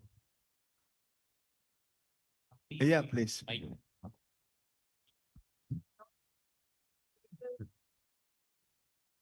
So is it a permanent solution, laser treatment? So, laser treatment जिसकी बात हो रही है, which is a refractive surgery, is just that these glasses, this power of this glass is cut on the cornea. When I started talking, I talked about the fact that the anterior segment of the eye is designed to focus the light on the retina. When there are errors in that, that is called refractive error. There are different ways of correcting refractive error: glasses, contact lenses, and one of them is refractive surgeries. There are a lot of refractive surgeries. In that, what we do is we cut a part of the cornea to reduce the power of the eye, so that light will now start focusing on the eye. So in a way, yes, it is essentially permanent, because we only do that procedure once your refractive power is not changing, which is usually after 18, 19 years of age. When your power becomes stable, then we can correct that myopic power which we were giving you via glasses by correcting or reducing the power of the cornea. But remember, nothing in life is safe. Even the air we breathe in Delhi has complications. So any surgical procedure has its risk factors, however little. So you need to be assessed properly for its safety before you can be advised whether you can undergo such a procedure or not. Thank you. But on a lighter note, less riskier than the air in Delhi.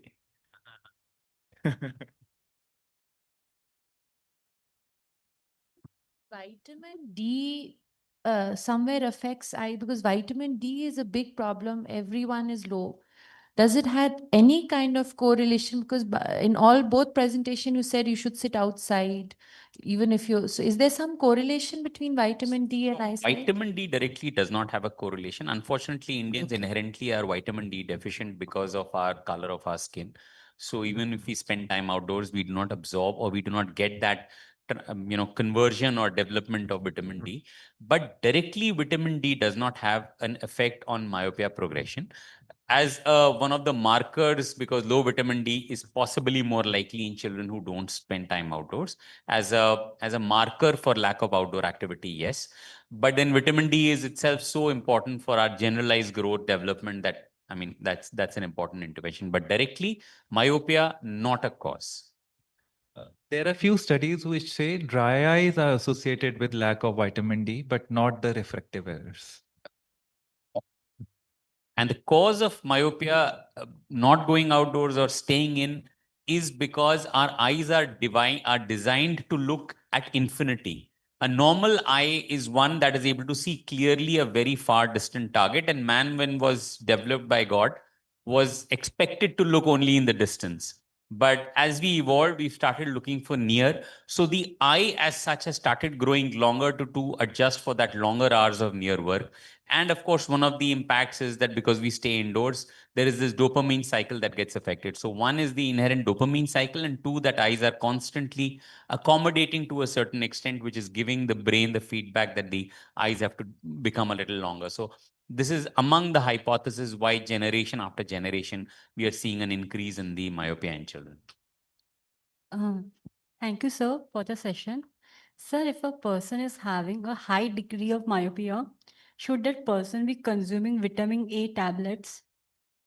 So I think he mentioned that vitamin A does not affect myopia. Vitamin A is required for the retina for the pigment that allows us to see. So vitamin A is very good, well correlated with good quality vision, in a sense that our photoreceptors, which are the cones, require vitamin A for the process by which they are seeing. But per se, vitamin A does not have any effect on refractive errors. So anybody who has high myopia needs to get an annual checkup done to make sure that there are no changes which are at long-term risk for permanent damage of the eye. So that's the advice we would give. Of course, a general good, healthy diet with good lifestyle is an essential for all of us, particularly those who are or having myopia. Thank you, sir.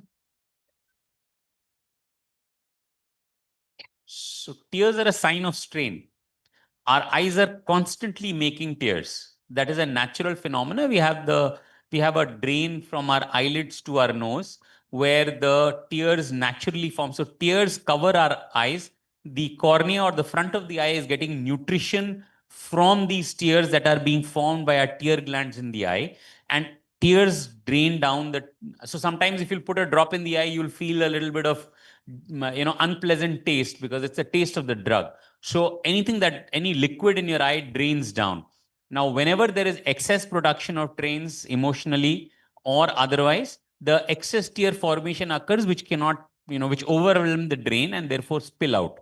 So any strain, any foreign body, any irritation will result in a reflex excessive tearing. And that is why your tears will then overwhelm and come out and you'll kind of have tearing. So it's just a sign that your eye is under stress and therefore whatever you're doing, you need to take caution.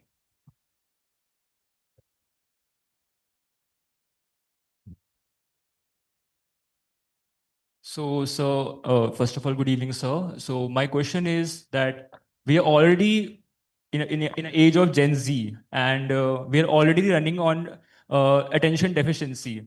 And you talked about the 20-20-20 rule, that is 20 minutes read and 20 seconds looking away and 20 feet away, right? So because we are the future teachers and we cannot promote we cannot give breaks after every 20 minutes. So is there any other ways or possibilities for students to, take care of their eyes? So the 20-20-20 rule was devised, or it's labeled so that it's catchy. It was made in America who work on feet. So it's like 20 feet. So after every 20 minutes, take a 20-second break and look 20 feet away. So 20 feet is 6 meters for us, which is our normal distance target, which we use. So it was like a catchy tune for us. You remember 20-20-20, but it's not important to focus on the numbers. The importance is that after every period of continuous near work, give your eyes a break. So after every half an hour, half a minute, look half a mile away. So whatever works for you, whichever mathematical notations you work in, you just need to make your own jingle for that. But the basic crux is that our eyes are not created for near work. So whenever you're doing near work, the eyes are kind of running a marathon. So for a good marathon runner, they realize that training and gradually building up and having breaks, having nutrition, having fluid is all important. Similarly for the eyes, if you want them to serve you for your entire lifetime, you need to give it the rest, the breaks that it requires so that it can function and serve you always. Yeah. An interesting question. And since you mentioned that you are future teachers, like you all are teachers of the future, I just want to add that it's, as sir said, it's just a number to remember. 2020, very catchy. But it's the crux is you have to take a break. And I must tell you that we used to think, why the classroom's times, like period time is, kept around 30 to 40 minutes and not 1 hour or 2 hours. What is the reason? So there are many scientific studies which show that the attention span of human mind is only 35 minutes. If I speak continuously after 35 minutes, nobody will give attention to that. कुछ नहीं समझ में आएगा आपको. जो भी हमारी body में अटेंशन स्पैन किसी एक पर्टिकुलर टॉक सब्जेक्ट के लिए होता है वो 35 मिनट होता है. So this, and the other thing, there are many studies nowadays for we do aimless scrollings. We do things like that. So that affects our focusing power. So there is a, not in allopathic system of medicine, but in Ayurvedic, there is a thing called Trataka, in which you just lit something and just try to focus that for a while, for at least 15-20 minutes. Try to focus that. So that increases your attention span. So I think you, as a teacher, you should propagate these things, that aimless scrolling should be avoided. That gives a adrenaline rush and decreases the attention span. On the contrary, we should do more of a focusing exercise, sitting quietly and just focus on something to increase the attention span. Thank you. Yeah. Thank you, doctors, for the presentation. This side. For school eye screening program, what is the minimum age you recommend? And why is that age? So originally devised, the school eye screening program was between the ages of 10 to 15. It was devised, or this was the age which they took, was because it is obviously easier to screen children who are at that age, who are responsive. The younger you get, the more difficult it is to do an accurate screening. So this was to reduce the false positives or reduce more referrals of subnormal vision. Now, recently, a few years ago, the national program has shifted now to doing even primary school screening. So between 5 to 10 also ideally should be screened every year. So that's the basis or the plan of the school screening program. Unfortunately, in our experience, Delhi NCR, we haven't found too many schools regularly doing a school screening program. I admit I've never evaluated an Amity school. We generally work with NGOs and government schools. So I'm sure the health of children here would definitely be much better. But essentially, that's the very, very basic crux. It's tougher. The school teachers are supposed to do, after a busy curriculum, particularly government school teachers are supposed to also help in elections, which are around the year, help in a lot of other admin duties. That is why school screening program has always taken a backseat. But the original program was devised that a school teacher, a lady teacher, would be the most appropriate person to screen children. They'll be comfortable with them. And that's the base of it. So ideally now, all children, in fact, we have now moved to propagating preschool screening, that when a child enters the school, that at that time a certificate, we've tried to write to the Ministry of Education that at that time is the most appropriate time an initial screening of a child should be done, because that's going to make the biggest impact. So we've discussed subnormal vision is the biggest impediment to good learning. So that's why it is most essential that a screening should be done when the child enters school, and of course periodically at an annual level, so that we are able to pick up developing refractive errors and any eye problem at that time. Thank you. For the technical session 2, eye care in children and adolescents. Excuse me. Let me conclude. So, yeah, I'll give you 2 minutes.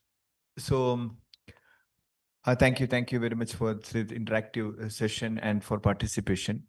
And I must say that when we have Dr. Rohit Saxena and Dr. Sumit Grover here, what they do apart from teaching the medical students is that they are actually guiding the government of India in coming out with the programs and and school health screening and all.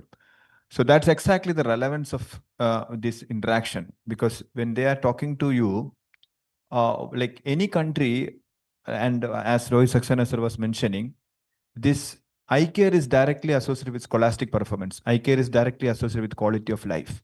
And as I was saying, the example of Japan and many other countries, there had been the result what have achieved is due to a collective action through the experts like Rohit Saxena sir and Sumit Grover sir. And they, when the expert sits in their medical colleges just teaching the students, that may not be enough for a country to drive it forward. There should be policy changes. There should be interaction. There should be youth movement which need to happen. That's exactly why when we said we are having this program, they consented for with a great hope that you as the youth ambassadors would be taking this message forward. So what I would request all of you is that when we say that this the message of eye care, that should go to, it's not just about that use of eyeglasses, spectacles, nothing like that. It is about actually changing the future of a country. So that responsibility is a shared responsibility of the academic field, the development partners, everyone sitting here, so that we should take that responsibility because, as I said, the responsibility is something which comes with power, and you have the power to change the lives. So, thank you. For the technical session 2, eye care in children and adolescents, we would like to thank the moderator and the 2 esteemed panelists today.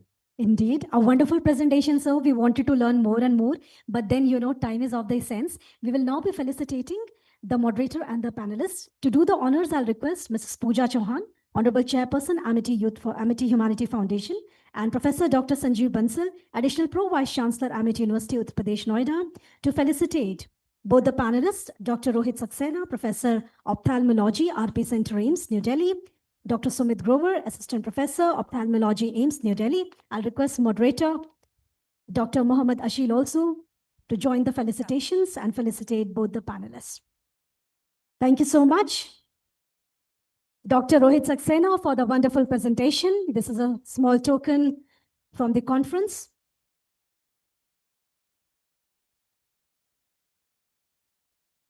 So much to learn from your presentation, and also the way you touched the hearts of so many students and everyone attending. Thank you, Dr. Sumit Grover, for a wonderful presentation and giving us so many thoughts on how to take care of our eyes. Indeed, vision is really important. We need to take care of our eyes. Thank you, Pooja Chauhan ma'am and Sanjeev Bansal sir for doing the honors. Thank you, Ashil sir, for moderating the session. Thank you, everybody on the dais. I'll now be beginning with technical session 3. Technical session 3 would be a panel discussion. I have requested Dr. B. Mohammad Ashil sir also to moderate this session. This panel discussion is on innovative eye care initiatives at schools and students as eye care ambassadors. So students, you have to see how you can be eye care ambassadors through this panel discussion. We've requested Dr. B. Mohammad Ashil to be the moderator. And we've got 3 panelists, Ms. Shweta Verma, Mr. Akbar Mehfooz Alam, and Mr. Bala Sahib Maske.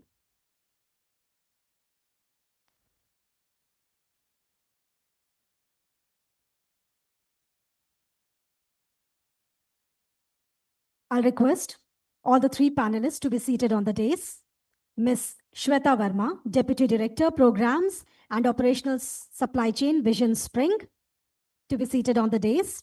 I'll request Mr. Akbar Mehfooz Alam, Senior Manager, Government and Policy Relations, Sight Savers India, to be seated on the dais.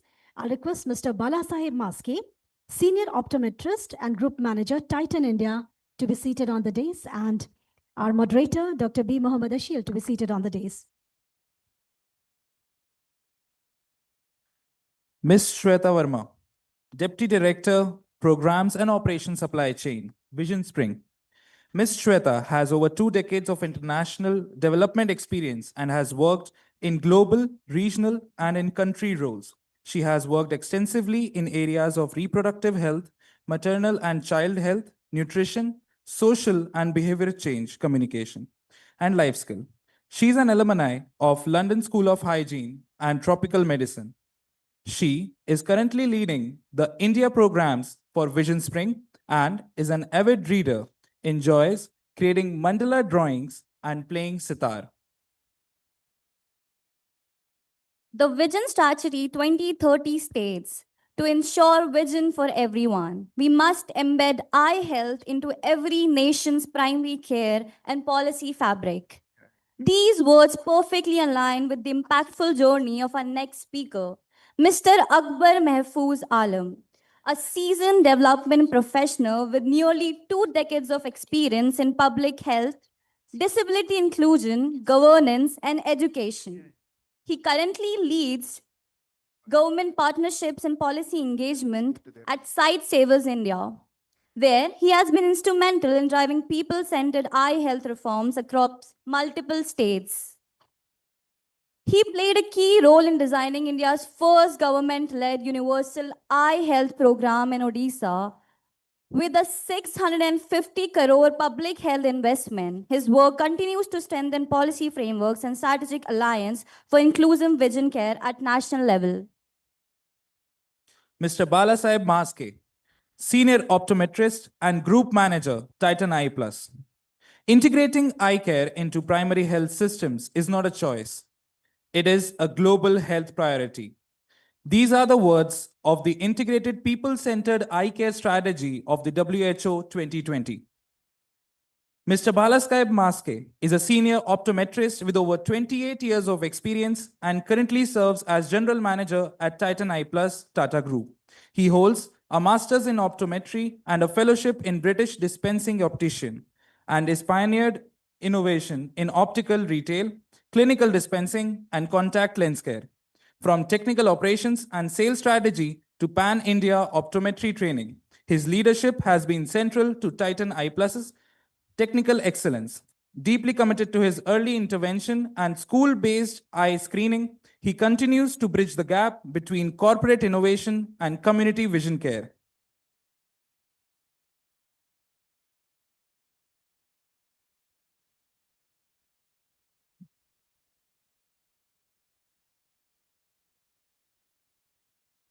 We would request the panelists and our moderator to please start the session.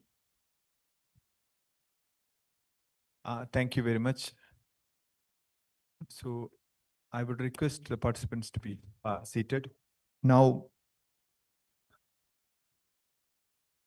I will start the discussion as you have heard from the MCs that we have an excellent panel here who has a lot of experience when it comes to vision care, and also especially with regard to the innovative measures of spectacle provision and also refractive care services across India. And they have practical experience on ground, and it would be very beneficial for you to understand how it is being done, how a vision care program, and in fact, any public health program need to be implemented in the ground. So I would first request Shweta Vermaji on, can you reflect upon your organization's perspective, what stands out as the most innovative or impactful eye care initiative you have implemented recently across India, and especially with regard to schools and colleges. So, and how these initiatives can be integrated and scaled up to at a larger India context. Thank you, Dr. Rashid. First of all, I'm very happy to see a lot of young faces in the room.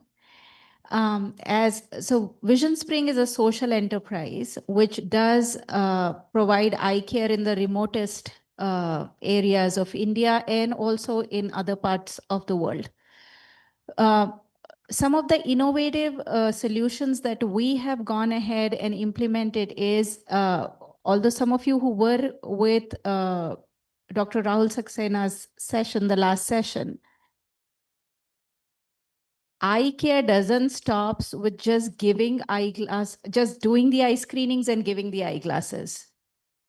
The key issue that we see is with the compliance of the eyeglasses in the school children. So even some of you who are wearing eyeglasses here, you know that even when you got the eyeglasses, first and foremost, you were in a denial mode where we said, no, my eyes can't be weak. And then what we also realized is that the 3.3 people who are most influential in the life of a child to continue wearing the eyeglasses? One is the teacher, second is the peer group, which is their friends, and third are the parents. So as part of our eye care initiative programs in the outreach, we started including multi-touch point engagements where we started training teachers. We also started training some of the peer groups to become ambassadors for the eye health and creating a touch point with the parents. So this has been, we have tried to create an environment where the children, even after getting the eyeglasses, they continue to wear the eyeglasses because that's where the biggest problem is. And if I'll ask some of you who are in the audience here, one of the biggest hesitation of kids wearing eyeglasses is meaning, does it looks good on me? What will people say? Chashmish is a word that used to get used a lot. Even teachers like calling kids with those names. So some of those things still persist. And those are the issues that we work with when we are doing outreach with young children. And as an organization, we have done 500,000 eye screenings in 2024. So I'm speaking from that experience that this is what it takes to make the children continue to wear eyeglasses. Thank you very much. I'll come back you on this. So I would go to Akbar Mahfouz Alam. In your perspective, how do you see youth ambassadors as youth vision ambassadors? So you have been working a lot in the field with regard to the eye care activities. So what are the many of your activities are aligned with which is the concept of getting youth as ambassadors or youth as a route for getting eye care services. So how do you and your organization see that, and how do you think it can be scaled to a national level? Thank you very much, Dr. Hasil. I think the question is can be answered in many ways, and in fact, without the youth, we cannot see the future. And therefore, any future that we see, whether in eye care or a broader public health care, or for that matter, any innovations to happen, I think this has to be now completely youth-led. There is no question in it. And we have somebody like Sanjana, who is the true example, who set the example in terms of the real youth ambassador. And I would call her not just youth ambassador, but rather a goodwill ambassador for the eye health sector that she is championing in. So in terms of our experience, thank you. In terms of our experience of working in the 10 states that Sightsavers is working, and probably people don't know that we are working in around 33 countries in the world. And very recently, we completed around 1.2 million student screening program in 3-4 states. And of the experience that we have, unless you have the school-led mechanism in place, sustaining any health initiative, and for that matter, an eye health initiative, is very difficult. And many a times at the school level, what we see, there is a whole dichotomy that, who owns the health program in the school, whether it is a education department or whether it is a health department. And unless we see that the education department, and I know the several presentations from the morning that has set the trend that, health is something which is going to determine your educational outcome, the school achievement, the productivity, the economic space, and so much so. And imagine a world, we are all sitting here, we came all in time, primarily because of the vision that we have. And therefore, I call it, 99% of the economy or the functioning is visual. So vision is very critical in that sense, and we need to actually promote that. The question is around, how to create that youth ambassadorship. So 1 or 2 examples that what we have said, we have created something called an eye health clubs in the schools, wherever actually we have done it. Many times, schools have some health clubs, but I would insist, creating some kind of a reductionist or a specialist club will help you to monitor these different organs which are very intrinsic to the student learning or the academic achievement. And there was an argument that the NHM, especially in the state of Orissa, they said that we have school health club who are also looking into that. But I said that the school health club is fine. They will look into the nutritional aspect, the washing of hands, and all of that, and the cleanliness and everything. But if we can have a specialized school eye health club who can be trained in basic eye screening and all, so that can be done. I think Amity, I'm blessed to be here today, primarily because they have created a whole ecosystem, in the sense that they have somebody like Sanjana. They are also running an optometry college, if I understood. And today we are sitting with students from development sciences, from public health and all. I think these are the ways actually we can create the leadership in the sector, and they are going to take this process forward. The third most important thing is that the school health program necessarily need to be led by school teachers, because the school teachers come in contact with the teacher every day, and they understand actually the visual science and the visual behavior, the entire things that is happening within the classroom. I understand what my colleague from Vision Spring said, that the role of parents are also equally important. But when it comes to a public health point of view, and we see the school's role, then probably the school-led teaching screening model should be promoted, and therefore building the capacities of the school teachers, creating some screening zones, self screening kiosks. If Sanjana, you can actually initiate a couple of those actually in your schools, and WHO has a eye health app with you. So those are things actually can help you promote these concepts, and therefore we can promote many leaders in the vision science, and it can produce the ambassadors. I hope I can able to address you. Thank you very much. Thank you. That was clear. Coming to Bala Sahibji. Given your what do you see as the co-panelist has mentioned here with regard to how the importance of being youth ambassadors and all, what are the challenges you foresee when you actually engage youth as ambassadors for Vision? Thank you, Dr. Ashil, for this question.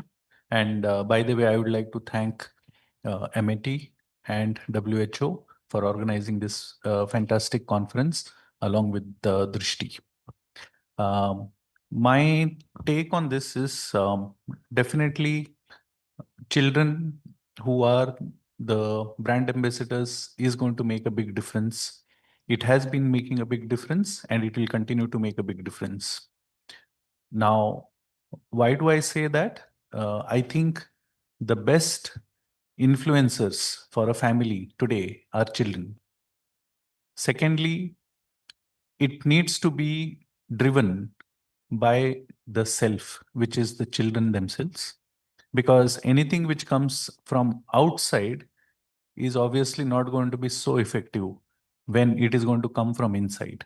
Say, example, if a teacher is teaching versus a student, we all want to now prove WHO wrong by saying that we don't want to be 50% myopic by 2050.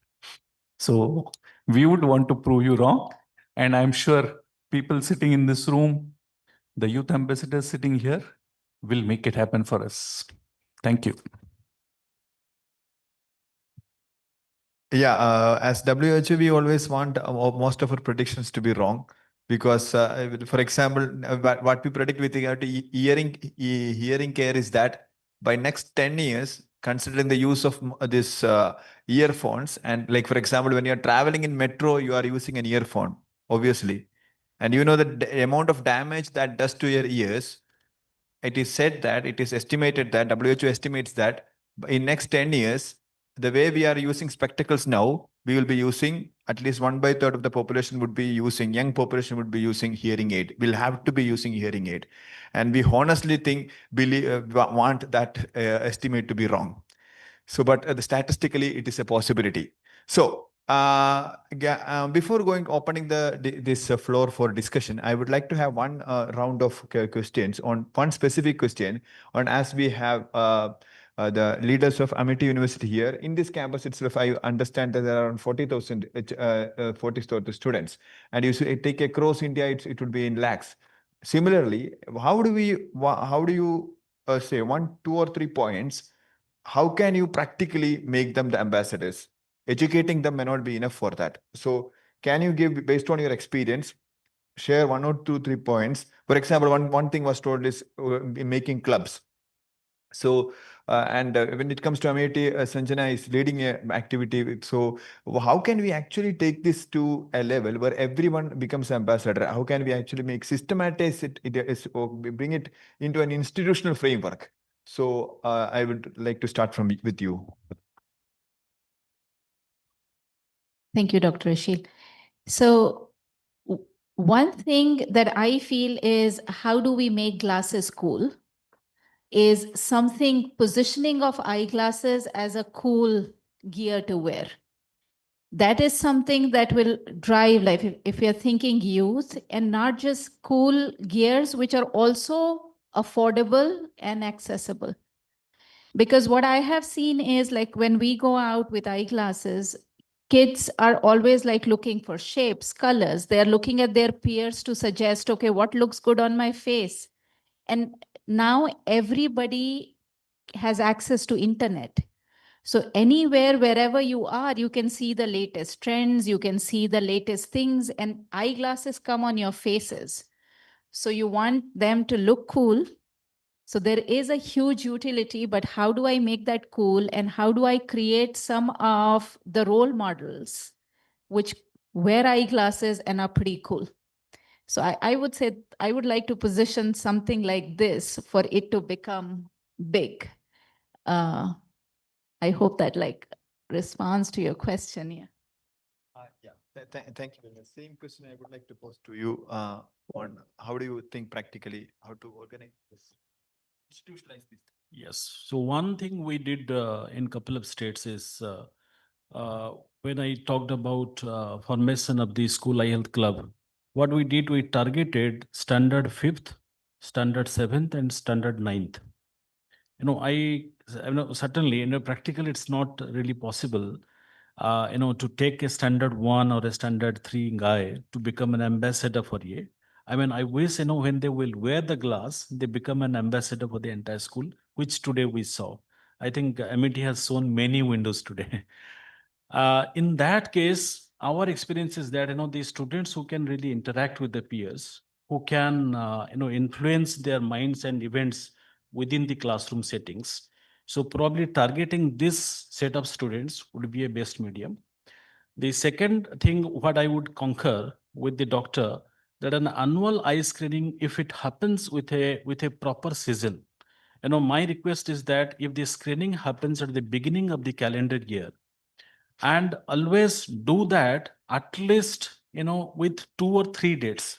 Don't do it just, mandatorily one day, because many a times we see that, the students actually who in need, they are not in the classroom for different reasons and they actually slip off. So please, create at least 2 dates in your schools in terms of having this school screening event, and that also creates a kind of culture within the school. I would also urge sometime our experience is that, to promote this screening at your PTGs, and especially the parent-teacher group meeting, whenever it happens, give them that opportunity, the parents even to see their own spectacles. We discovered that as good as, 33% of the school teachers wearing the spectacles in Orissa, they were all actually wearing wrong glasses in government schools. So if the school teachers and the parents do not have the right glasses and the right prescription glasses, how can they actually, ask their students and their, wards to actually use that? So these are few areas actually we can do that. Institutions like Amity, what I see that, the courses that they are running, if they can take some projects within their campuses, like, they have optometry, students, they have social work students, public health students, if they take actually eye care within the campus as one of their project involving these school health clubs, then actually that becomes a learning, and it becomes a good curriculum discourse within the the college and the university, that you want to promote eye health as a issue, and therefore actually creating the leaders or the future leaders. So these are the few ways what we see from our experiences we can do that. There is nothing actually when I standardized that this is the medium that we can do that. But few of these things can really help us in terms of achieving these specs goal and objectives that we are setting for. Thank you. Thank you very much. I would pose the same question to. Thank you, Dr. Ashil. I think MAT, I was actually thinking when you posted that question, and I was wondering whether this question is going to come to me, because what a privilege to have optometry college also as a part of the MAT. And I think my thoughts on these are that this can actually become a very, very powerful program across, wherein the optometry education stream can actually educate the teachers, the leaders of the colleges, schools, which are all present here, and they can actually drive it. For example, we had done something about 5 years back, which we had called it as Sparkling Eyes program, and we actually launched it on 14th of November, which is a Children's Day. So imagine a day which is like a Children's Day, or a Sparkling Eyes day kind of a thing, wherein you can actually promote vision care and eye care. That could be one thought. Second thought is that we can actually create kits, and those kits are vision screening kits, which are actually given to each of the classrooms or the departments. I'm not sure how many departments you have, but we had done similar thing like this, where we have created different kits which can be given to the teachers and schools, which can be used effectively for screenings. Lastly, I think somebody touched upon it. I think it was Mr. Akbar. He spoke about the parent-teacher meeting. I think it's a very, very important one, because only educating the children, it's not going to be helpful until unless the parents are being counseled about wearing the spectacles. So hence, involving parents would be a fantastic way. Thank you. Thank you very much. These were the messages for actually taking this forward as youth ambassadors. And I would add to this two more things. One is that, and especially to Sanjana and team, if you can actually take it through the entire Amity campuses, one thing can be easily done is that as an educative measure, and also to make sure that their vision care is taken care. One can be done is that we take WHO Eyes, as there is an app called WHO Eyes apps. It's a validated tool in which someone can actually test their eyes by themselves. So you hold it at this distance, or you can actually hold it at a distance, depending upon whether you are testing the long distance or short distance. So that testing can be done. And it's an anonymous kind of testing that you only know. There is no kind of, your data will not go to anywhere. There is no data recording, anything is not. There is just a tool by which you self-examine on where your eye stands.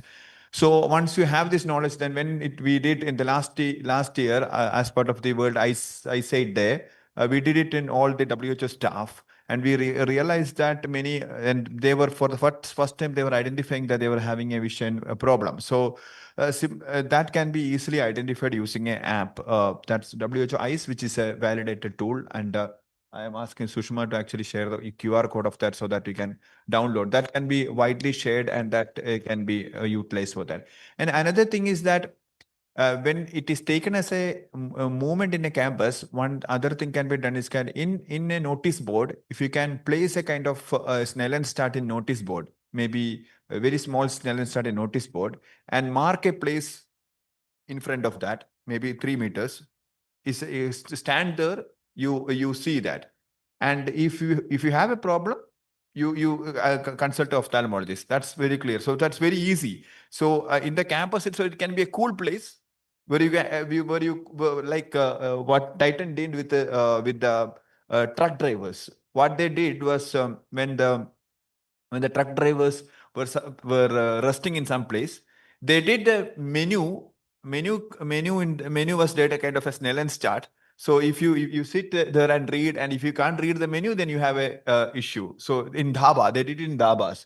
So similarly, many activities are being done to make it cool, and the vision can be made. Like for example, helmet. We were working with Enfield on making how to make Enfield cool. So one of the thing which so how to make the helmets cool. So that was we are doing with Enfield on that is another vertical which I'm working on. That's road safety. So similarly, we can make vision testing cool by actually putting a Snellen chart in a good hangout area, marking a spot where you stand and you identify this thing. That can be very well done in the campus itself.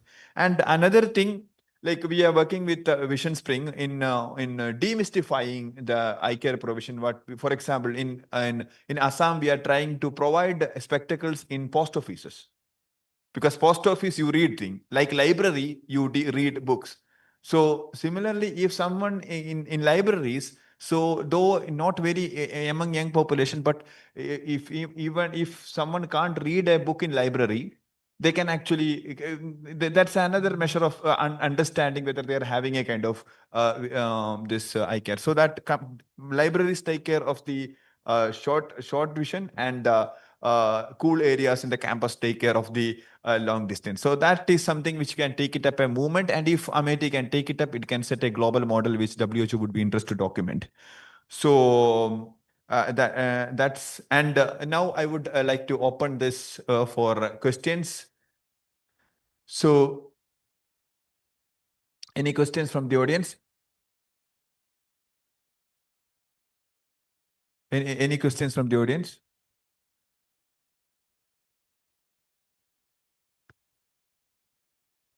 Okay, yeah, it's or half an hour. So, okay. Yeah. Yes. Yeah,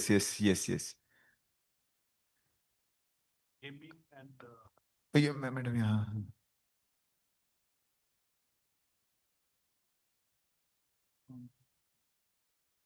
Yep.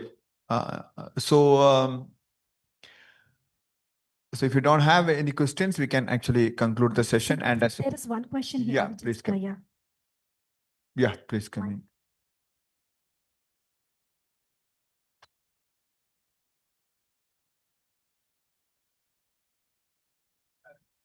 Switch on them. Switch it.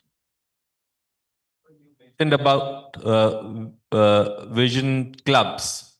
So how do you foresee making these clubs sustainable? Because when I talk about, let's say, government schools or schools in rural areas, even if there is a club, it won't be running. So how do you foresee something how we can make these clubs run for a longer time?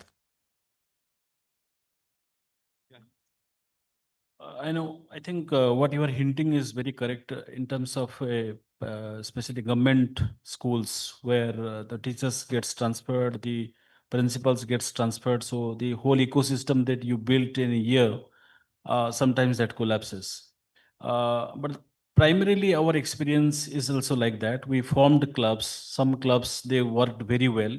Some of them, they were sustained by their successive teachers and heads of schools.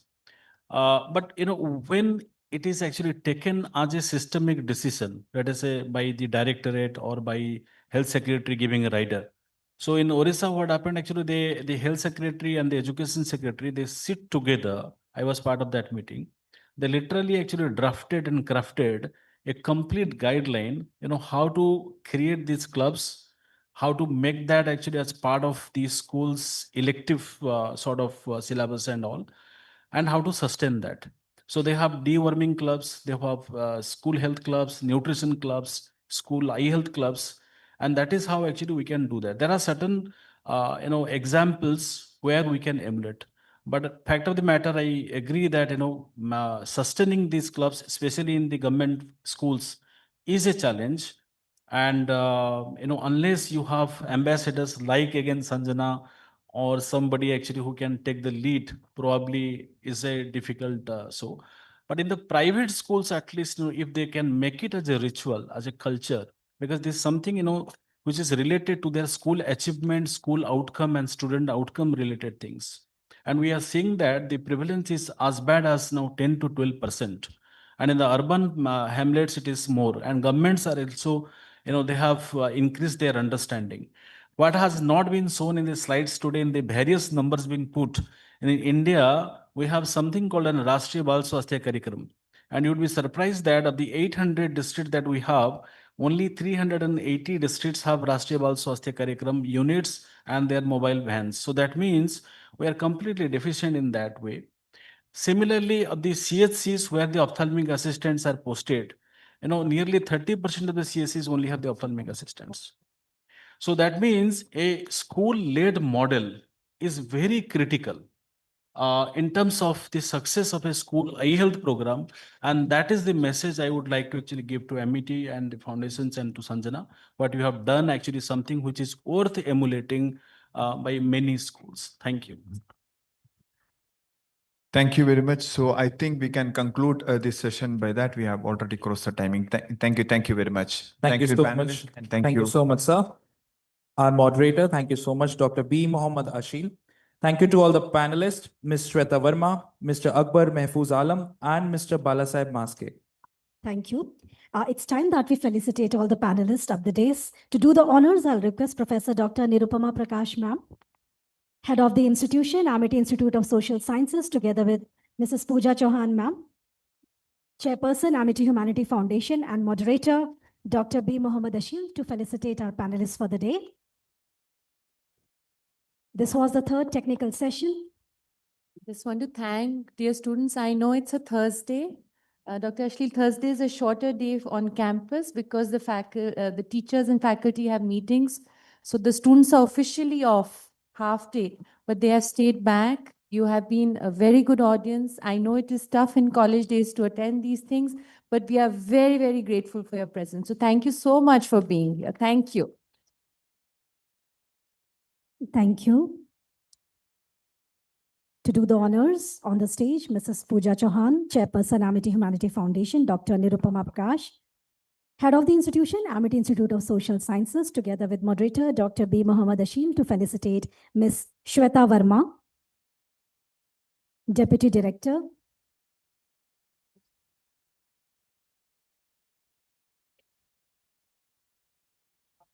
Ms. Shweta Verma, Deputy Director, Programs and Operational Supply Chain, Vision Spring. Thank you, Ms. Shweta Verma, for gracing the occasion. Chairperson, Amity Humanity Foundation, for doing the honors, together with Head of the institution, Amity Institute of Social Sciences, Dr. Nirupama Prakash.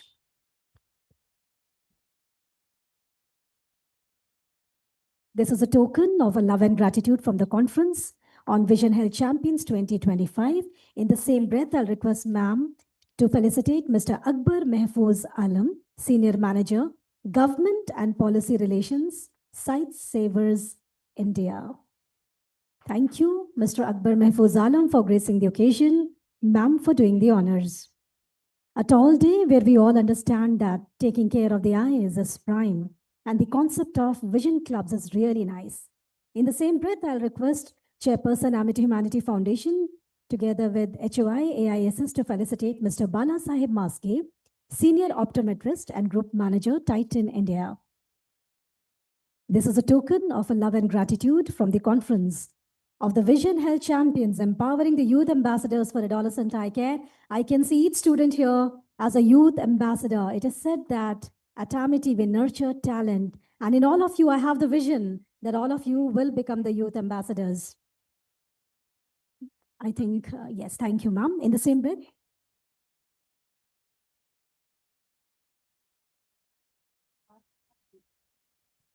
A huge round of applause for Dr. Mohammad Ashil, a wonderful moderator, a great presenter, and also a great motivator. He's answered and taken all the questions very well.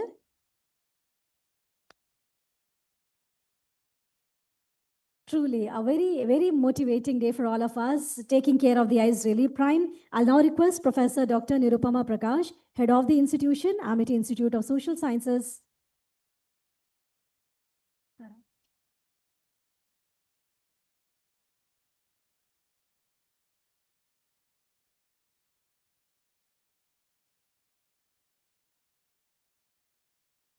I'll request Ms. Shweta from WHO to kindly.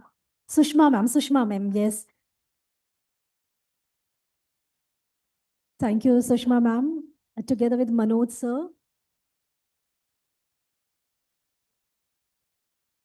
Let's have a round of applause for Sushma ma'am from WHO. She was handling the coordination of the whole event. And this is a small token of our gratitude for Sushma ma'am from this conference of the Vision Health Champions Empowering the Youth Ambassadors for Adolescent Eye Care in collaboration with WHO, supported by Drishti. Will now request Dr. Nirupama Prakash, Head of the institution, Amity Institute of Social Sciences, to present the vote of thanks.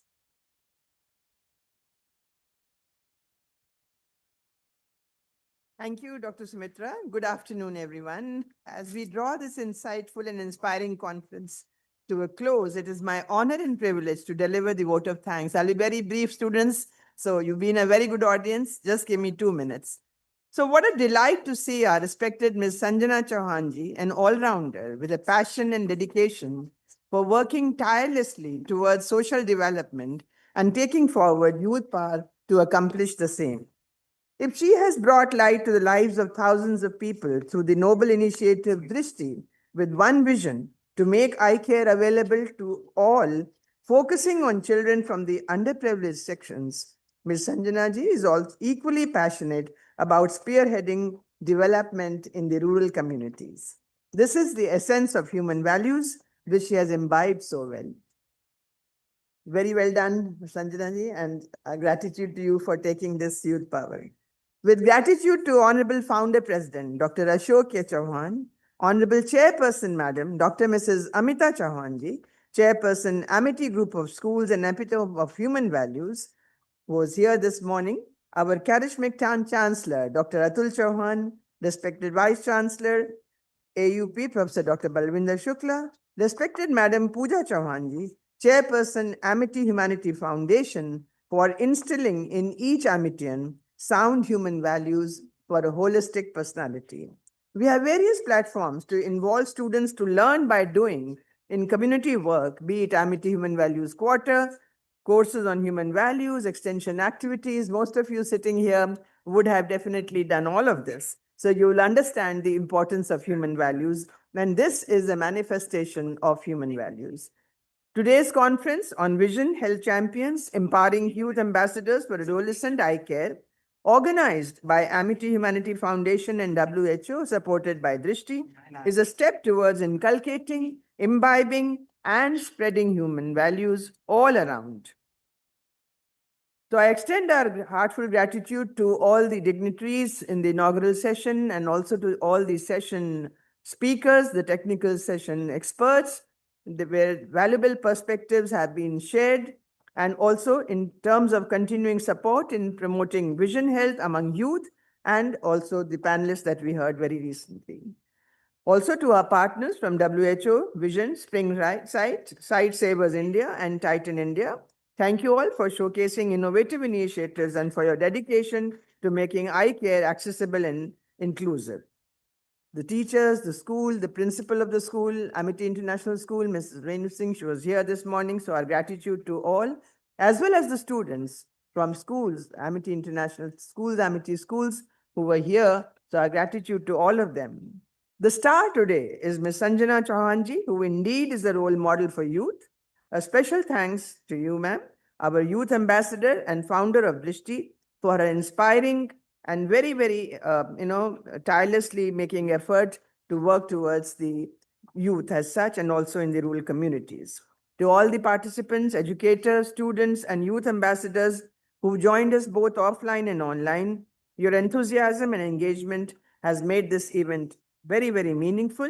And also, I thank the organizing team, volunteers, IT, ASCO, administrative staff for all the tireless effort in making this conference a success. Our gratitude to our additional Pro VC, Dr. Sanjeev Bansal, Ms. Chaya Chodia, and the entire organizing team under the guidance of Madam Pooja Chauhanji, where this has really become a very successful event. Thank you so much. And once again, congratulations, Ms. Sanjana. Congratulations.